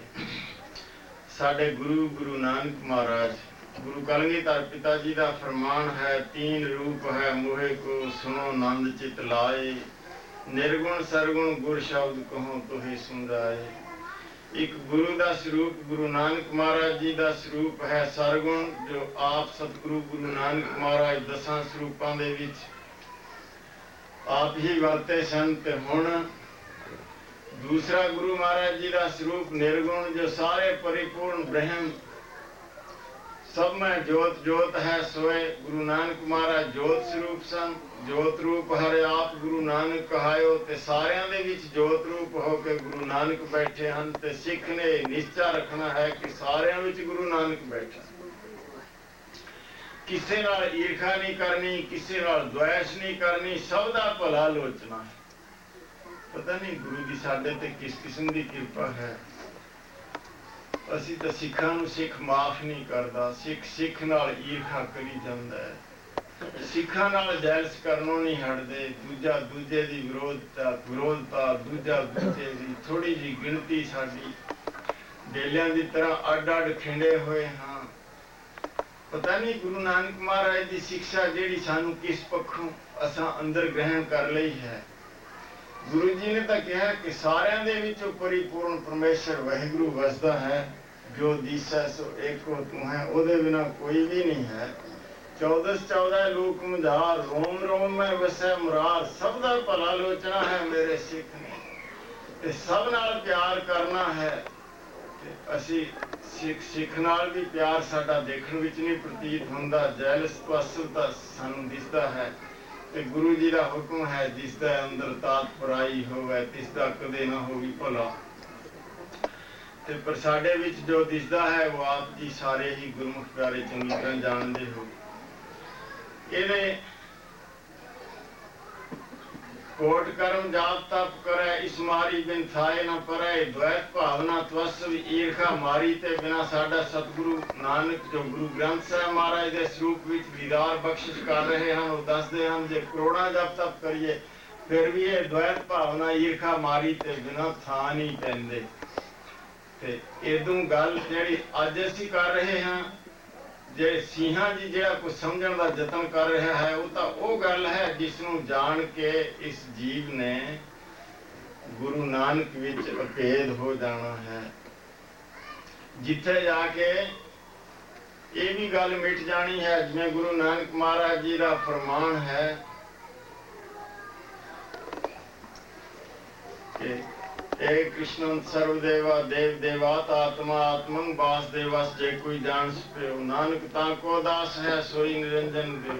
ਉਹ ਅਵਸਥਾ ਜਾ ਕੇ ਜਦੋਂ ਉਸ ਆਪੇ ਨੂੰ ਜਾਣ ਲਿਆ ਜਾਂਦਾ ਹੈ ਤਾਂ ਕੋ ਦਾਸ ਹੈ, ਦਾਸਪੁਣਾ ਤੇ ਗੁਰੂਪੁਣਾ ਵੀ ਨਹੀਂ ਰਹਿੰਦਾ ਉੱਥੇ ਜਾ ਕੇ। ਇੰਨੀ ਅਭੇਦਤਾ ਹੋ ਜਾਂਦੀ ਹੈ ਉਹ ਵਸਤੂ ਵਿੱਚ।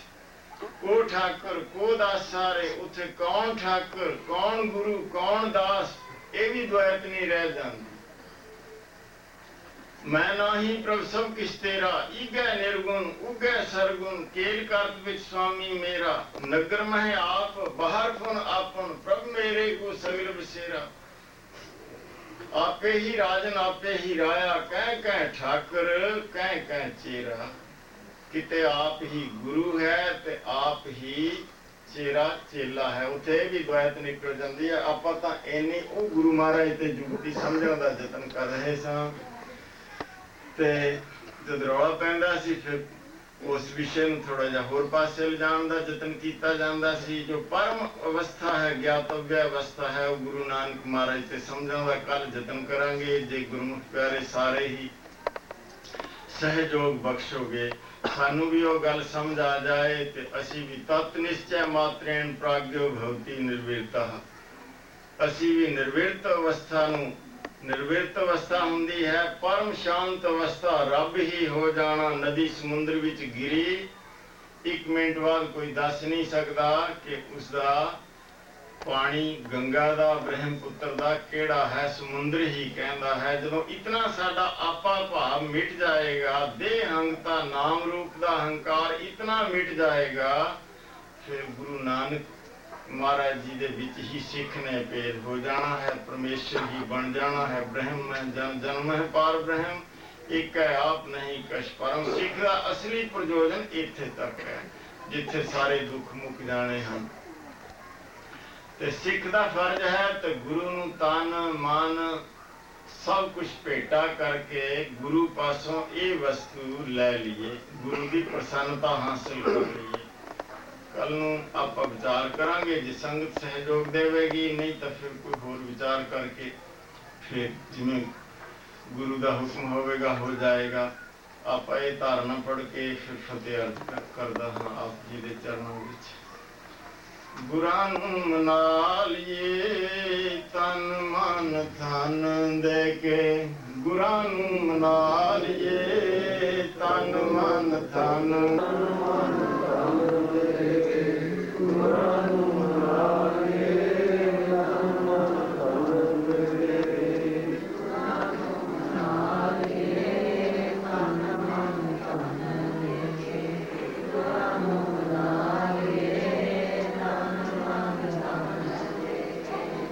वस्तु लैण लई कोई स्वार्थ वाली वस्तु मंगनी नहीं है।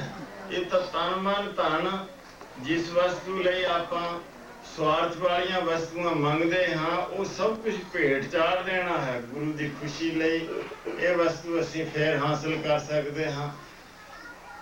तन मन धन दे के गुरां नूं मना लिए, तन मन धन दे के गुरां नूं मना लिए।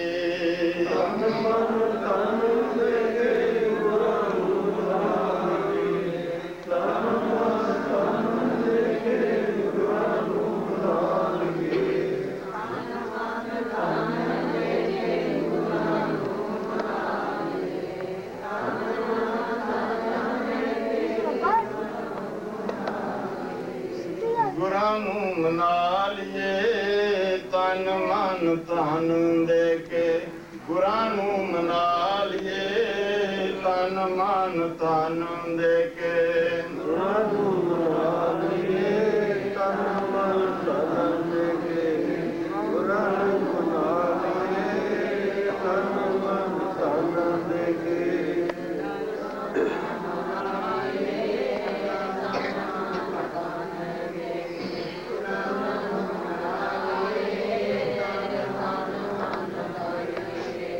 परम सत्कारयोग गुरु खालसा साध संगत जीओ, आज जो आप जी ने दसां नूहां दी किरत विचों अपनी माया शब्द विचार दे सत्कार वजों लिया के रखी है।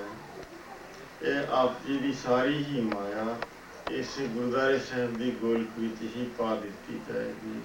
ਜਿਸ ਗੁਰਦੁਆਰੇ ਸਾਹਿਬ ਵਿੱਚੋਂ ਅਸਾਂ ਰੋਜ਼ ਹੀ ਆਤਮਕ ਆਨੰਦ ਮਾਣਨਾ ਹੈ, ਕੀਰਤਨ ਦਾ ਰਸ ਮਾਣਨਾ ਹੈ, ਵਿਚਾਰ ਦਾ ਰਸ ਮਾਣਨਾ ਹੈ, ਉਸੇ ਗੁਰਦੁਆਰੇ ਸਾਹਿਬ ਦੇ ਗੱਲੇ ਵਿੱਚ ਆਪ ਜੀ ਦੀ ਪਵਿੱਤਰ ਜੋ ਮਾਇਆ ਹੈ ਦਸਾਂ ਨੂਹਾਂ ਦੀ ਕਿਰਤ ਦੀ ਇਹ ਪਾ ਦਿੱਤੀ ਜਾਏਗੀ, ਜੋ ਗੁਰਮਤਿ ਦੇ ਪ੍ਰਚਾਰ ਤੇ ਖਰਚ ਹੁੰਦੀ ਹੀ ਹੈ ਹੋਵੇਗੀ।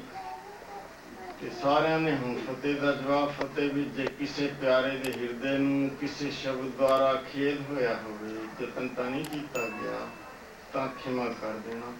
ਵਾਹਿਗੁਰੂ ਜੀ ਕਾ ਖਾਲਸਾ, ਵਾਹਿਗੁਰੂ ਜੀ